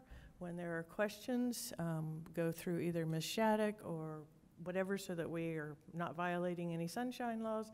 But if there are questions, for instance, on agendas, we have them a week ahead. I multiple times have called and said, you know, what is this about? What is that about? Gotten my clarification so that I was prepared when we go in for a vote. But I think, Mr. Chair, we really need to work forward as a 5, because individually we don't have the power. It takes all 5 of us, and we were elected by the St. Lucie County community to hold each other accountable, as well as the superintendent. And the superintendent does hire and fire and take all of the personnel issues. That's on your shoulders, and Lordy, that's a tremendous, tremendous load for you to carry. But I want to reiterate my complete and total support. You know, if I felt like any of those goals were going awry, we would have a conversation about it. But that's my expectation of you and your team, and that's what my evaluation will be based on. And I want to, just extend appreciation that any time I have ever reached out needing an answer to a question, you have either answered it, Mr. Gent before you, or one of your team members has been there every single time. Thank you for what you do.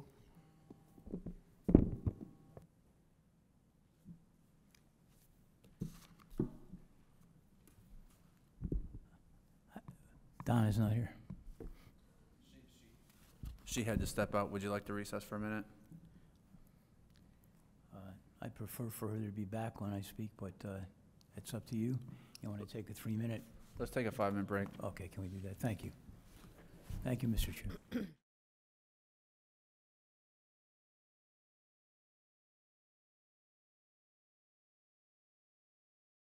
All righty, let's go ahead and bring this meeting back to order.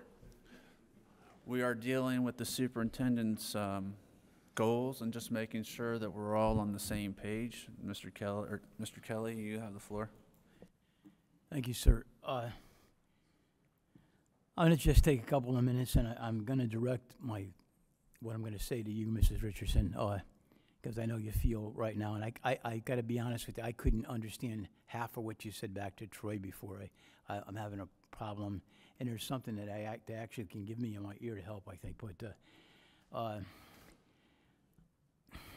I know you feel like you're being targeted, and maybe I certainly felt that way this week, myself. So I don't have a lot of humor this week. That's for sure. Yeah, but you're one of the 14, yeah, man. yeah, I'm one of the 14.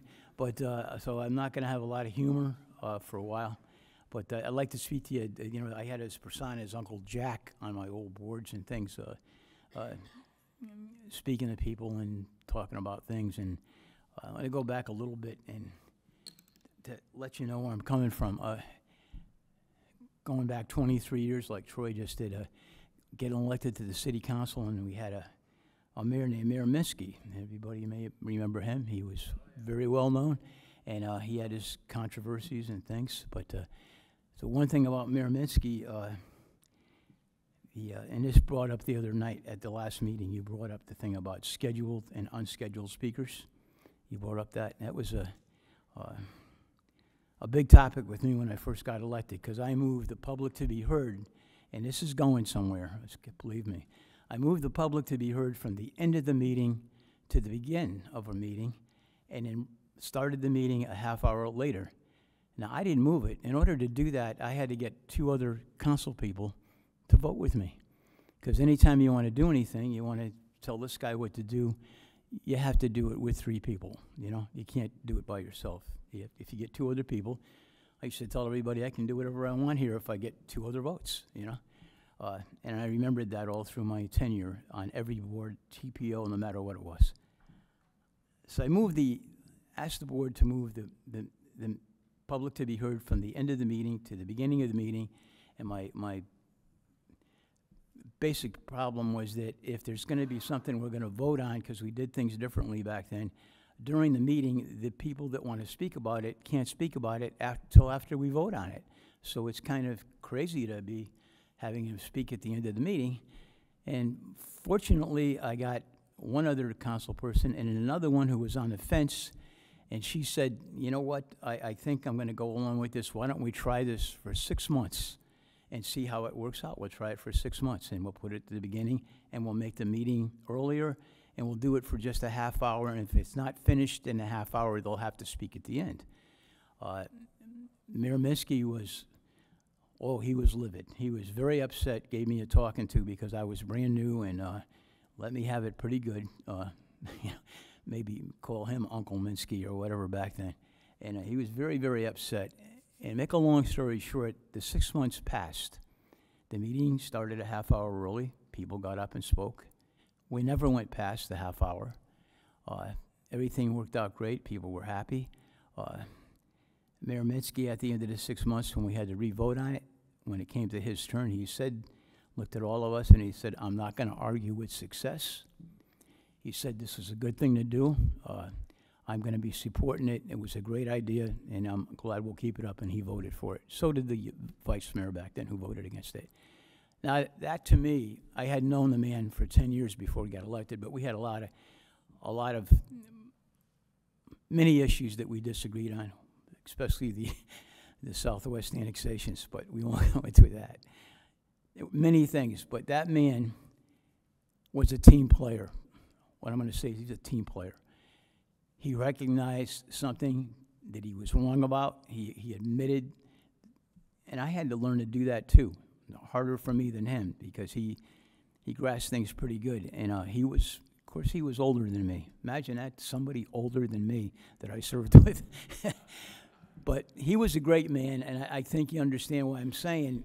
To go back on something when you were so against something, and then 6 months later go back and say, you were right, John, you know. I thought a lot of him, and I respected him for the rest of our tenure, no matter what we disagreed upon. You understand that, Donna, right? You can disagree and still respect somebody. I think the problem we have here, Mrs. Richardson, and whether you agree or not, the first 6 months or year that you served up on the board here, you were pretty rough on staff. You were pretty rough. You asked questions, and you went around, and you were kind of tough on them, the way I saw it from your emails and things. And you weren't as tough on Mr. Gent as you are on John here. But you were. And then one night, make a long story short, one night you, and I know you remember, all of a sudden, at the end of the night, you complimented certain people on the staff. You went through them, and you gave good reasons, and where you went and how you visited, and you complimented. And at the end of that night, when you were all done, I told you I was proud of you. You remember that? Because I was. I thought what you did was you were making a little bit of a turnaround.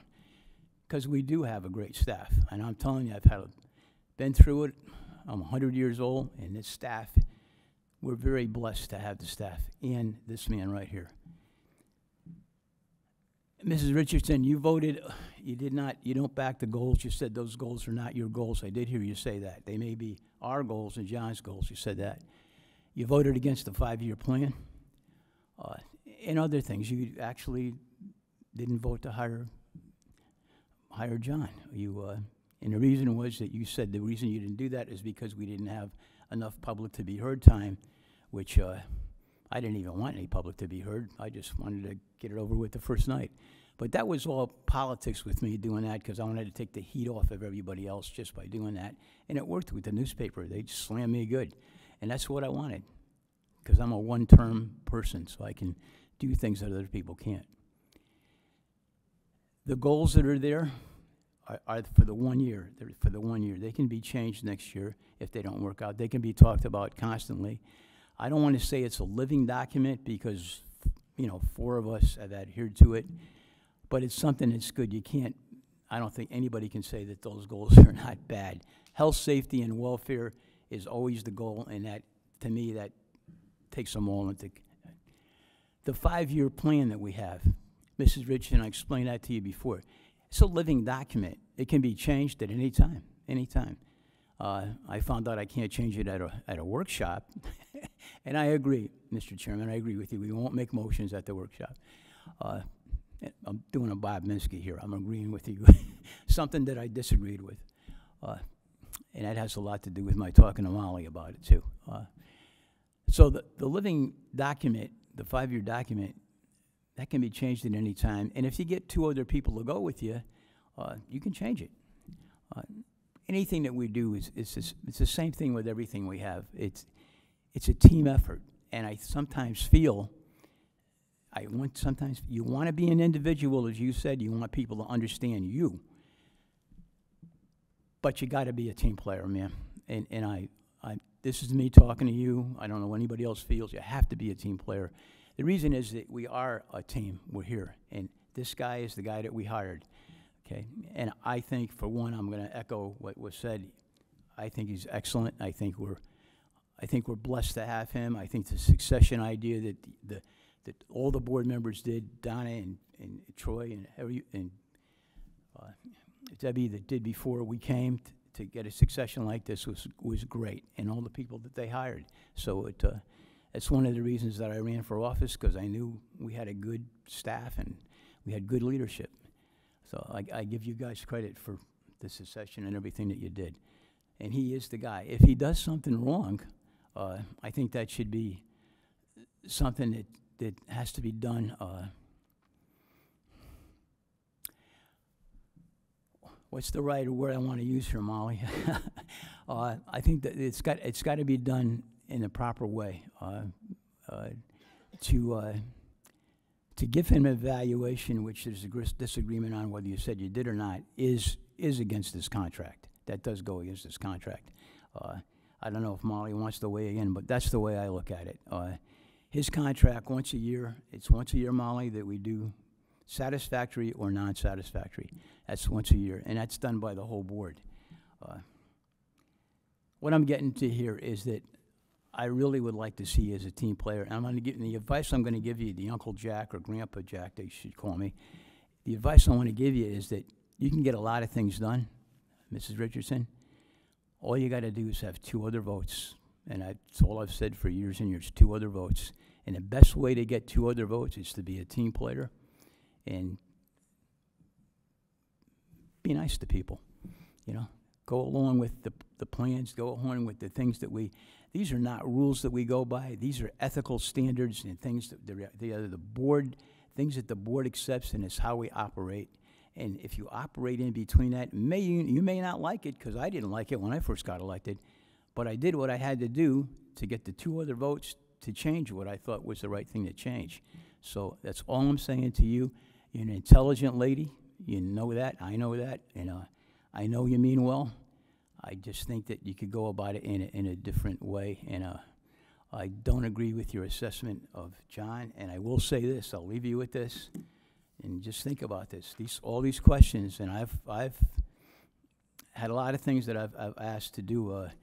You had your cupcake thing this week that I looked at, and I know you were trying to do something nice for people, but you can't give him 36 hours' notice to get something like that done.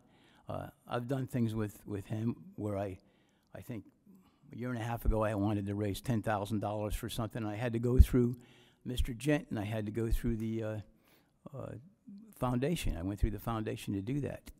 And that's the proper way to do it. To do it on your own or whatever, and I know you were trying to do something nice. Everybody here tries to do something nice, and we could go through it all, my Boys and Girls Club. This guy right here with his Kiwanis Club and the things that he just did this week, he also volunteers on ARC, and I'm gonna go through this because it's important. He does things outside of being on this board all the time, just being on the ARC alone. What an amount, I mean, underprivileged children and then things he's doing for that group that I applaud him for it. This lady here started her own after-school program. She has mentors that she recruits.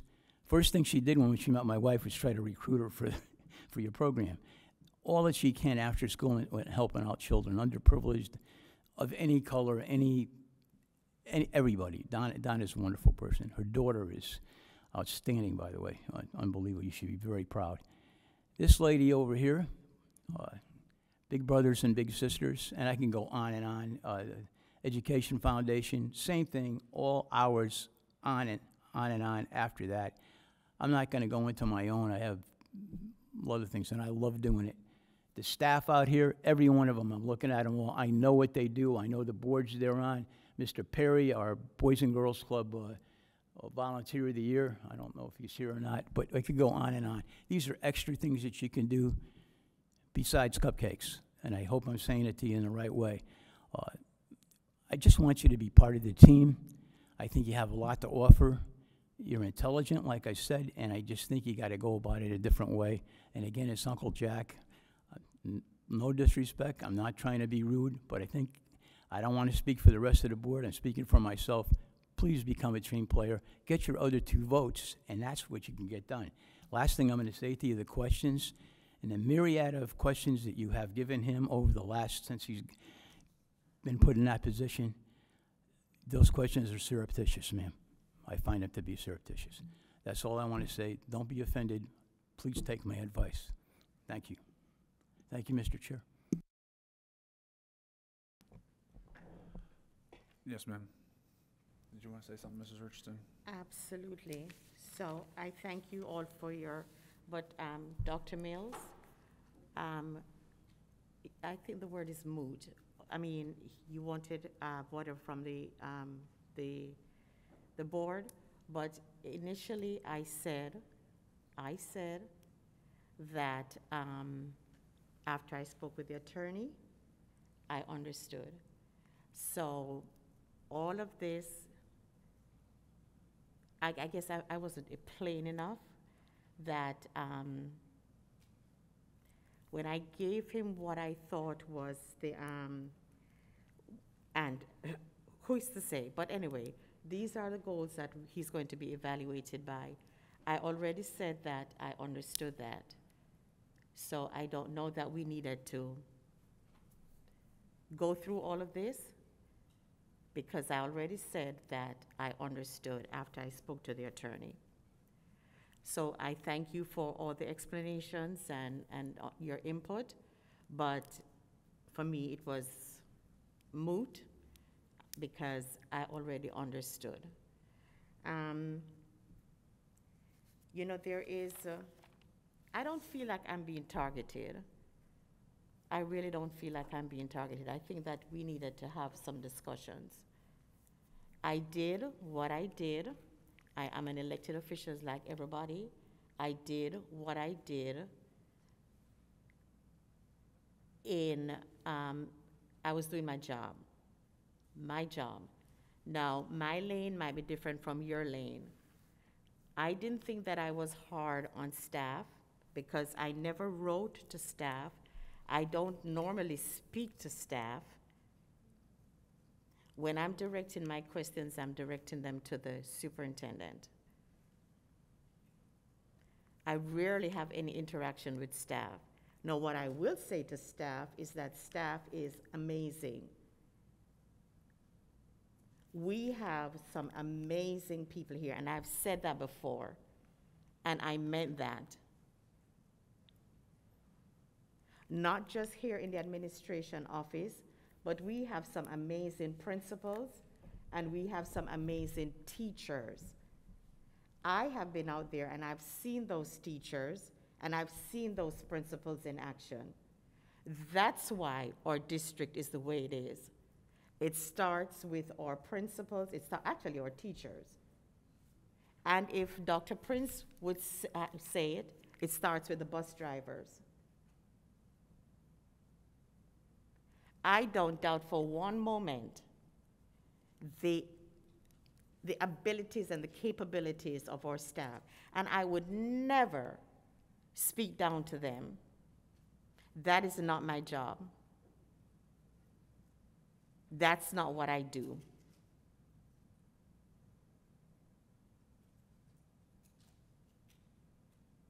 I respect our staff. I could not do what you all do.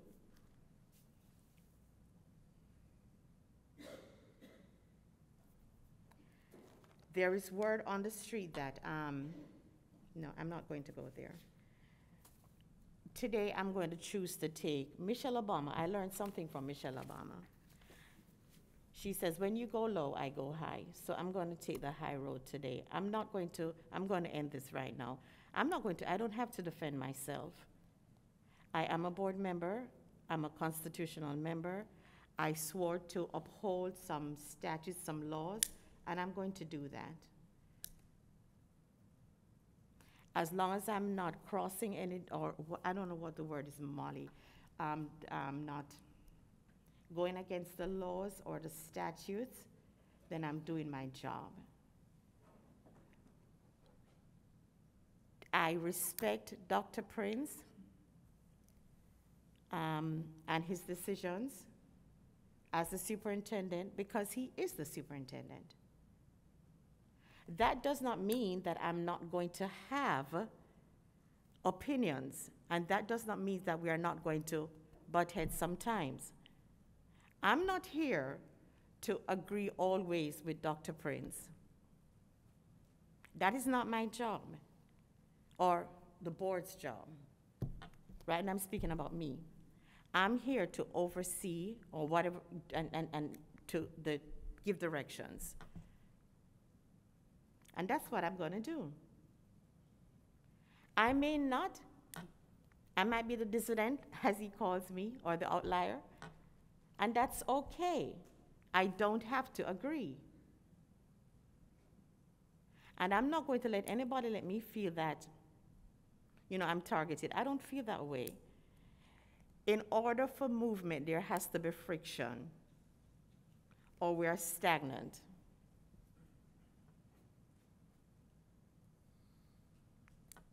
So this just tells me that there is movement.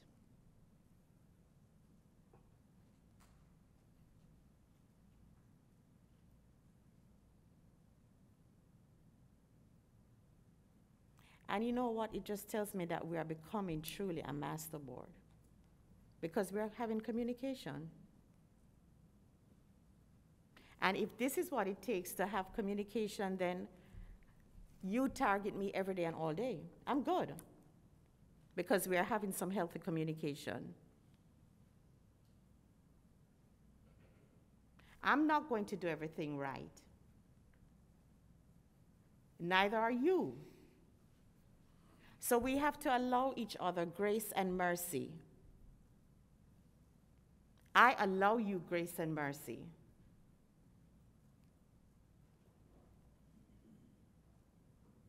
I accept responsibility for my actions, and I said that after I spoke with the attorney, and I do refer to our attorney, that I understood. That should have killed it right there. I understood.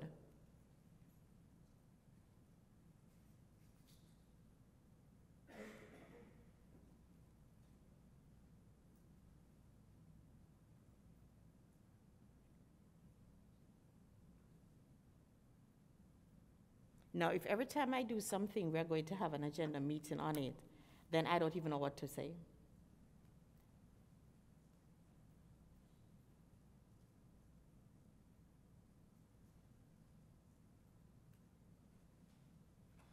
I don't get up in the morning saying I'm going to irritate the superintendent.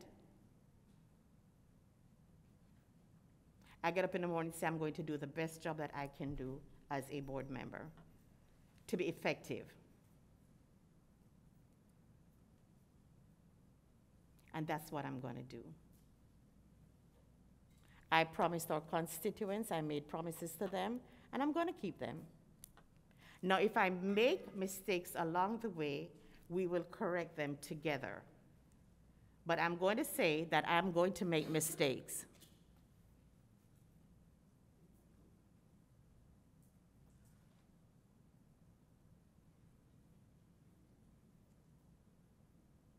And I will own up to my mistakes.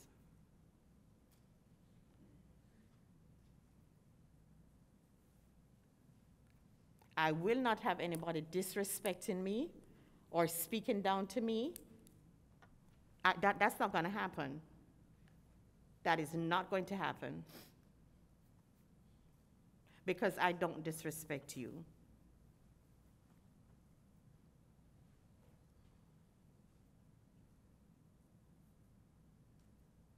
So bring me up anytime and speak to me, but we're gonna, from going forward, we're gonna do it with some respect. And we will not have an inquisition.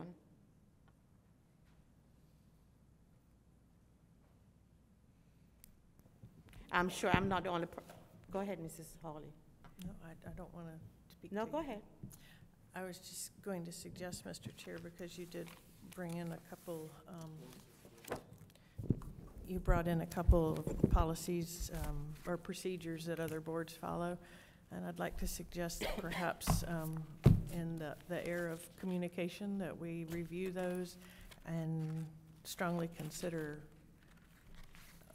adopting some of those as St. Lucie County as well. I think it would help us as board members working together, and also it gives direction to the superintendent as to what he can expect from us with our procedures. Right now, our procedures are minimal compared to other districts, and it does address some of the issues that we've been confronted with, and if we come to consensus and make it our procedures, and that's what we all follow, and or don't if it doesn't pass. But I would like to put that suggestion on the table. I thank you for that. I actually was not finished, and I thank you for that, because one thing that I have experienced since I've been on this board is that there are some that desires to control the board, okay? And I am not here to be controlled, okay? I'm here to do a job. So we are either, I guess, this is all a part of working towards being a team, but if I allowed you to control me, then I am allowing you to take my voice, and if I allow you to take my voice, then I'm not going to be effective. That's not going to happen either. Mr. Chair, Go ahead, Ms. Hawley. I was not intimating that that would take control, Mrs. Richardson. It gives board direction. I understood that. I was just making a statement, Mrs. Hawley. Mrs. Mills, Dr. Mills. I've always pretty much pride myself in being able to hear all sides and take it all into account. And I hear what you're saying, Ms. Richardson, as far as not wanting to feel like you're being controlled. One of these, I'm trying to get the thing out here, protocols or procedures that is within what Debbie Harley, Miss Harley is saying, talks about that a chairman does not have any more power than any other board member. I think we've probably all read that. So they can't go around bossing and making decisions on their own as to what, we're gonna do this, we're gonna do that. And so we have to have that mutual respect. I'm gonna go ahead and bring out something that happened at the Martin Luther King parade, in that we were told by the chair that we would all walk behind the truck, and behind the truck is the smoke and the fumes and unhealthy stuff that blows out at one. So I made my own decision as being my own person not to walk behind the truck just because the chair said that's where we're gonna be at. And I think it's just important that, and, well, I'm not gonna go any further with that, but it almost got a little off kilter, to say the least, with it. And so I think it's important that, you know, I heard Uncle Jack say to each of us, was complimenting the different areas that we do this, we do that, et cetera. But I think the most, you know, people do things for different reasons. I may serve on boards just to serve on boards, and people think that I'm a good person, and I may not be. So I just think it's important. I keep looking at that goal number 1, because that goal number 1 is extremely important, and it consists of different variables to make sure that we provide a safe, secure, and predictable environment for all students and staff in schools and on buses. So that's a big one for me, that everybody is treated with equality, with dignity, with respect, and fairness. That's what produces that goal right there for me. So I don't want, you know, I do believe in working as a board. We need to work as a board, but we need to have our independence as well in the whole scope of it. And not just me and the rest do what you want to do, or, you know, because then I start feeling as if I'm submitting and I'm losing who I am. So there's a thin line between working as a board and becoming rubber stamps. And I'm just going to say it like it is. We have to stand up for what we have been elected for, and we have to stand up for the people. At the same time, those goals do just that. So as long as we're within those goals, we've made our decisions, that's what it's going to be. That's where we fit our scope of what we believe that consists of. And I appreciate all of the comments that have been made. I think this was, for me, it was a wonderful meeting, a wonderful board meeting, to be able to talk this out at this time. And none of us are perfect. We're all, I don't care how old we are, Uncle Jack, we are all growing and still learning. The older I get, the more I realize that, you know. The less I realize I know, the older I get.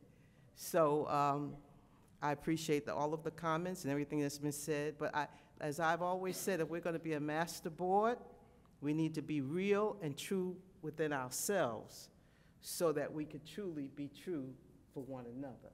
Otherwise, we become hypocrites and phonies and everything else you wanna call it. So being a master board is really being able to speak these things out, help each other get where we need to go, and treat one another with dignity and respect. And so thank you for this time of discussion. I have one other thing to say to staff. Oh, yes, ma'am. I have asked for, and actually, I've not, sorry, not staff, to the superintendent, because I don't email the staff unless I get permission from the superintendent. I don't speak to the staff unless I get his permission, okay? As a rule. When I ask for information, I'm going back to this information because I printed out all my requests that I've asked staff, the superintendent for. Once I asked for the SAT and the ACT results, which was it was just 9 figures for the last 3 years, 9 figures, 12. And I got 36 pages, a 36-page result, which could have just been condensed to 9 figures. One of the things that, you see, my expectation today was that we were going to talk about that. I had no idea it was the books. This was just, I had no idea. So that also needs to be addressed because I think I would like that when we're coming to these workshops that I get, can't speak for you all if you don't want it, but I get the agenda ahead of time so that I know what's on the workshop so that we have no problems, we are prepared. Because today I was not prepared for none of this. 936 pages I got that could have been put on one sheet of paper. Now, that's not my fault. One of the things I read somewhere yesterday, day before yesterday, is that, you know, the superintendent is thinking about, or we're going to adopt, or whatever it is, to get clarification on rather than spend staff's time. Did I read that somewhere? To get clarification on what you need, what you're asking for, the board member, bless you, what the board member is asking for, rather than try to figure it out. Anyway, it would be good if you don't understand, going forward, if you don't understand, superintendent, what is being asked, if you just call and ask for clarification, rather than give unnecessary information that is wasting staff's time and the district's resources if we don't understand. That would be one way of getting around the questions. I know we are trying to keep down the number of questions, but that's a part of my job. My job is to ask questions so that I can make informed, educated decisions when we are given the consent agenda to approve. I am not going to approve an agenda that I don't understand because there are lots of working parts to these agenda. There are lots or these things that we have to approve. There are lots of working parts. It took me more than a year to figure out what ELA was, the acronym, okay? Still learning these acronyms. So if I'm still learning acronyms, I'm still trying to figure out what is what on some of these agendas. And I'm not going to approve it. I'm just going to say that. I'm not going to approve it. I need to know what I'm approving before I approve, because I've done that before, and then I have to come back to the superintendent and say, well, what is this? Or then he says, well, you know, whatever, and then come to find out that we approved it. This is just the second part of it. You know, well, when did I approve this? I didn't know. So I'm sorry, superintendent, I'm going to ask questions. If I'm going to be effective, I'm going to ask questions. If you don't understand, just ask me, and I'll tell you. The other thing is that I asked questions and I did not come back and say, well, you know, follow up with it. Well, it's because I got my answer. What was that? I did not follow up. I was given the information and I did not follow up. Does that make sense? I think. Yeah, I got the information and I did not reply. Oh, okay, okay. I did not you're reply. fine, You're fine with it. Okay, good. So that just says that I got the answer. Now, I don't know that I need to explain why I need the information, but for me, I don't have to explain. If I'm asking for information, I'm asking for information. I don't see the need to explain why I need that information.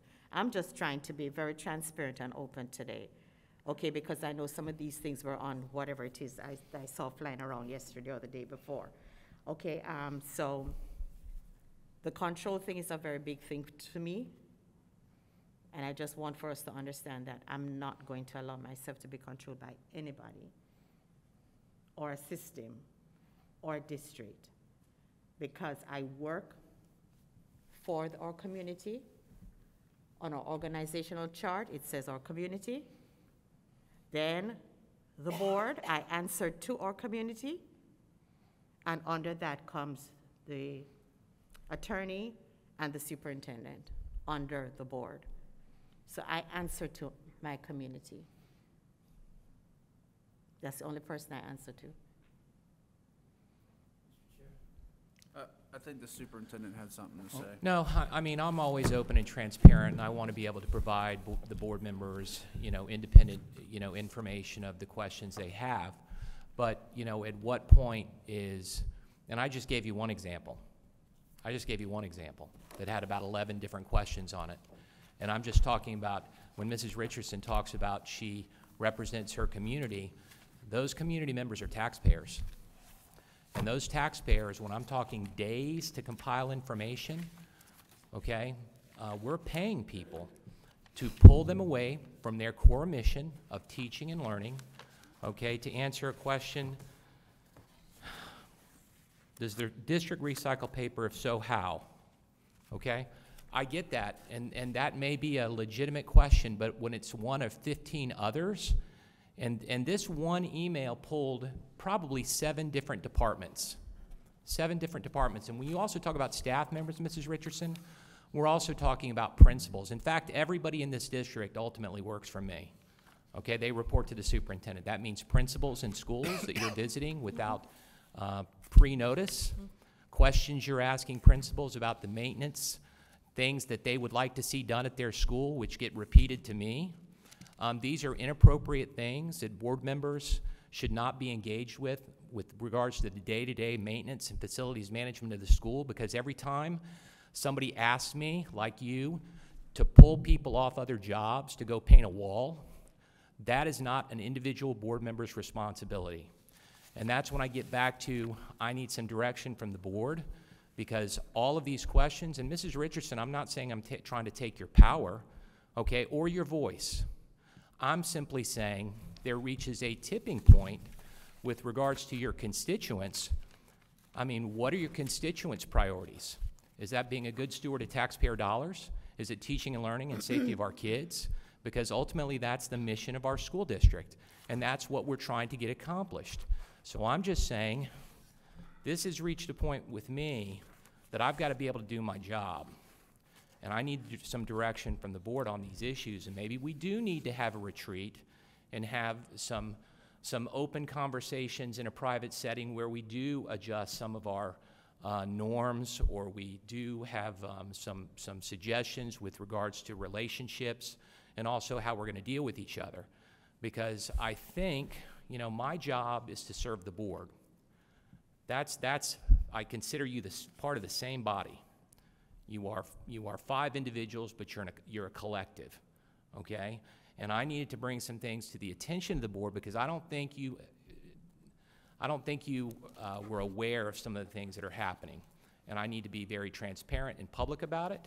And Mrs. Richardson, I respect you, but also I've got a job to do. Just like you are an elected constitutional officer, I'm the superintendent of schools, and I need to be able to do my job. Mr. Chair? Yes, sir. One of the things you got to be careful about when you're an elected official, especially when you're new, is that anything that you say in public, or you even put in an email or anything, that's going to be used. People are going to remember that. So if you vote against parental rights 2 years ago. They I may understand remember that. that, it may come up, in I your, get in that. your, but I have some questions here, Mrs. Richardson, and to our superintendent's point, something that you said. You said, going forward, and one of the questions, when something changes and the board is notified, this is your question to him, or your information to him. Going forward, when something changes and the board is notified, I would like to know the why, not just that this has changed. He has the same, you have the same responsibility to him when you ask him any of these questions, which again, I find very surreptitious. And you're gonna have to think about that. When I asked Okay, him can I about- finish, ma'am? I'm sorry. When you ask him one of these, he's got not only the right, but it's his duty to ask you why. Why are you asking, do we save all our newspapers? Why? How is that integral to the education of our children or whatever? He's got a reason to ask why. We could do this all day, but Mr. Chair, just two things, change things around a little bit. I know we talk about being a team player, and I've heard Mrs. Richardson say, I don't know how many times, I can't understand that this isn't gonna happen or that. Nobody's asking you not to be an individual or do your job. I'm just asking you to be a team player. We built the high school in a place that I think is totally inappropriate. You know what? We all voted to do it. I'm on board. I want it to be the best high school. I want it to be built the fastest and the cheapest way we can, because that's what the board voted on. So I'm jumping on board, and it's gonna be a success, even though I don't like it. That 5-year plan is something that we all voted on, and it should be a success. And again, it's a living document. I'd just like you to be a team player more, but still be your own person. And if you want to be your own person and be a great leader, you need 2 other votes all the time. That's all I'm saying to you. Having said that, Mr. Chairman, I'm going to ask you 2 things before anybody else. 2 things that were done today. We talked about having a retreat. Donna brought up the fact that we need to have a retreat to go through our procedures and things again. And I agree with her what what John is talking about, having the retreat, that we'll go through these procedures. And the reason being is that, again, I made a mistake. You talk about making mistakes.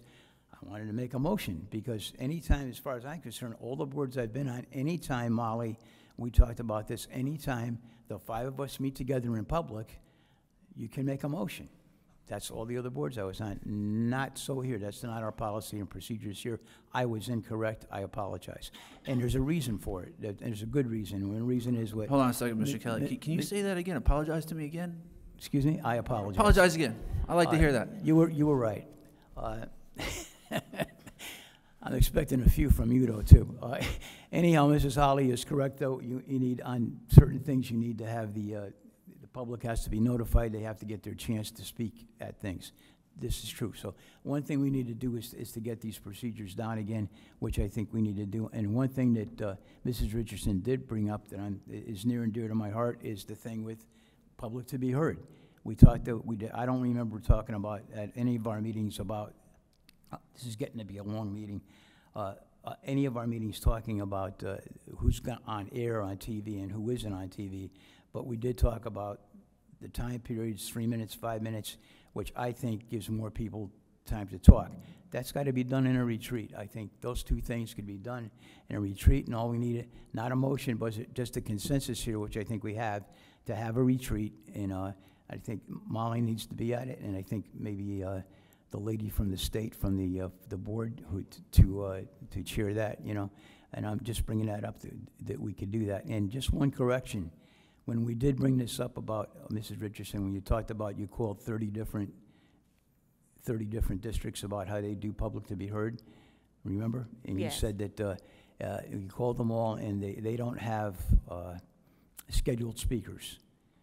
And then after you said that, the first thing you said after that was, what they do is people go up to the dais and they fill out a card and give it to the chair. That's what you said. Ma'am, that's a scheduled speaker.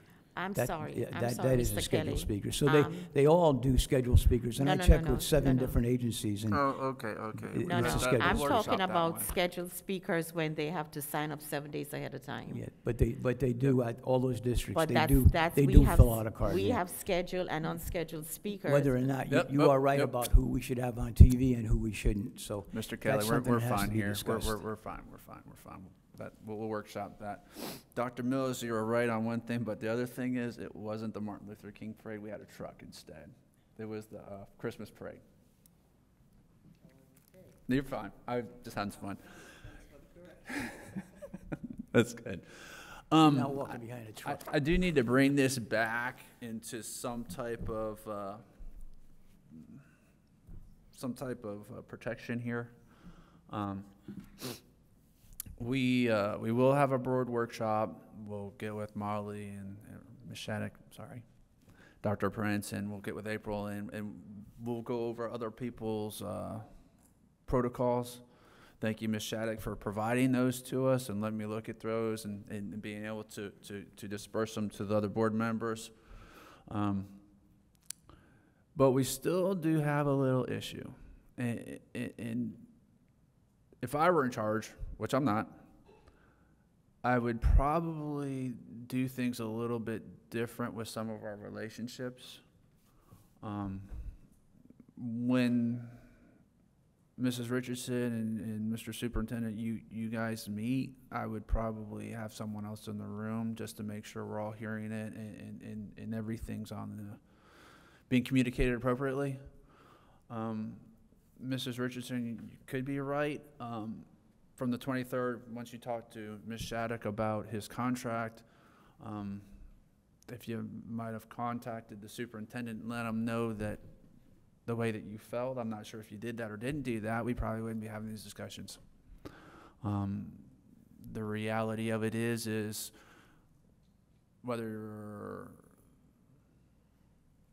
a contract worker or a football player or whatever, you live up to your contract, and when you feel like it's not going the right way, we have to bring it up. And that's the reason for this meeting, is just to make sure that that's in the right way. But when I was younger, a lot younger, and we talked about TV, we had a reporter, I'm sure only Helen and maybe Lydia were only around in Terrence, where her name was Margaret Susko. We're all shaking our head, yep.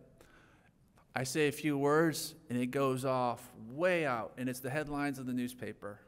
And if you want, you can Google it. Mr. Ingersoll is going to bring TV to St. Lucie County. I don't even remember even saying it. Next thing I know, I'm leading the charge. I'm putting this thing on TV.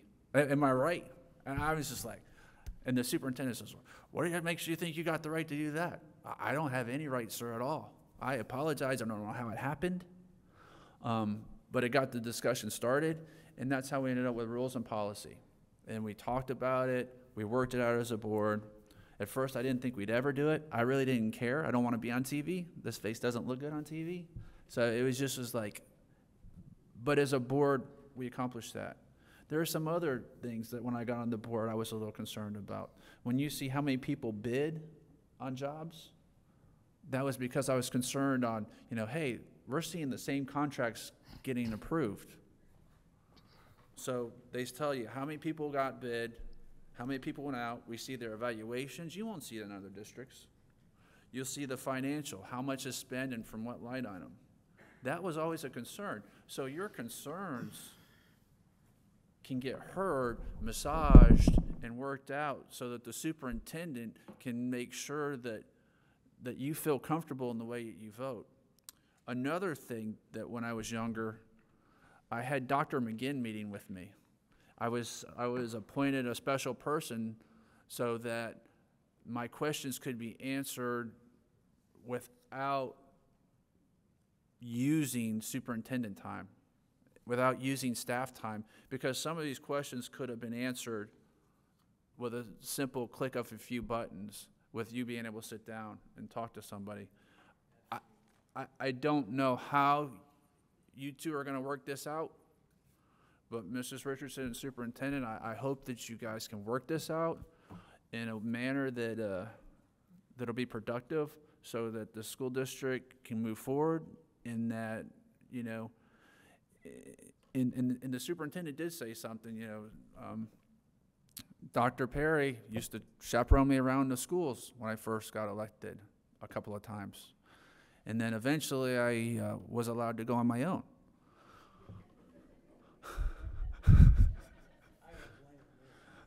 But I always let the superintendent know where I was going. I always said, Mr. Superintendent, I'm going to stop by these schools. And when I did that too, I always sent an email to the principals, hey, I'm going to be in the neighborhood. Do you mind if I stop by? Now, I don't want water. I don't want donuts, cookies. I just wanted to stop by and say hi. I stopped by St. Lydia. I stopped by see Helen when she was at Treasure Coast. I asked them, you know, what's your future? What do you want to be when you're there? When you're old? I'm trying to develop a relationship with people. And I'm sure that's what you're trying to do. But we have to have open communication. I mean, I don't tell people I'm going to Central every Wednesday morning or Wednesday afternoon because that's part of my schedule now. But it's important for you to be on campus. It's important for all you to be on campus. But it's important that we know, that it's the appropriate time. I remember stopping at Garden City, and it was the most inappropriate time, and that's when I got in trouble. The superintendent says, don't ever do that again. And I said, yes, sir, I understand now. They're in the middle of testing, and I show up, and Mrs. Wilkie comes out. I didn't mean to say her name. The principal comes out and takes her time from testing, and me not knowing any different said, hey, let's just walk around your school. And she's like, not reading the problem, and that was inappropriate. I'm glad I was called on the carpet for it. I learned my lesson, and that's when I started emailing people. Mr. Chairman? Yes, ma'am. Are we at the workshop now? Can't we bring this stuff up at the workshop? And that's one question. The Yeah, other thing, that- because you said something that this can go on and on, because there was something you said in the midst of what you said that I don't agree with. So I don't want it to for us to have to continue the conversation. Let's have a workshop. We could talk it through. Yes, ma'am, I totally agree.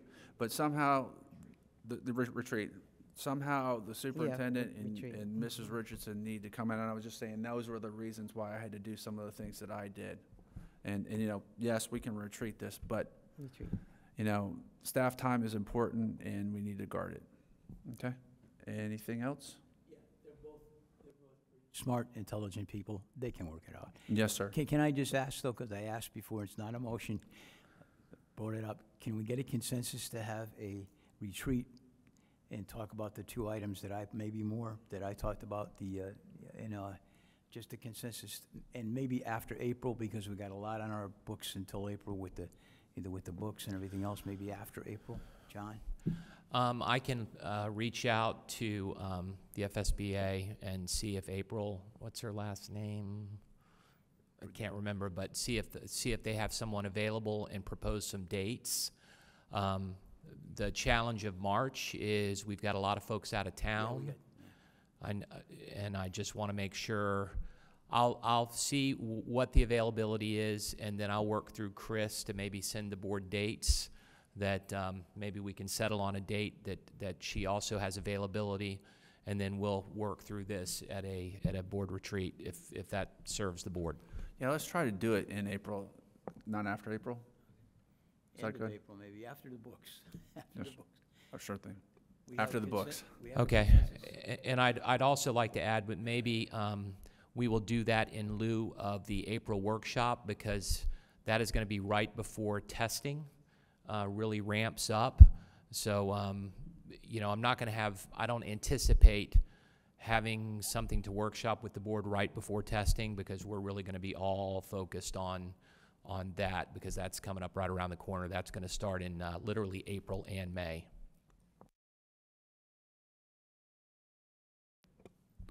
Okay.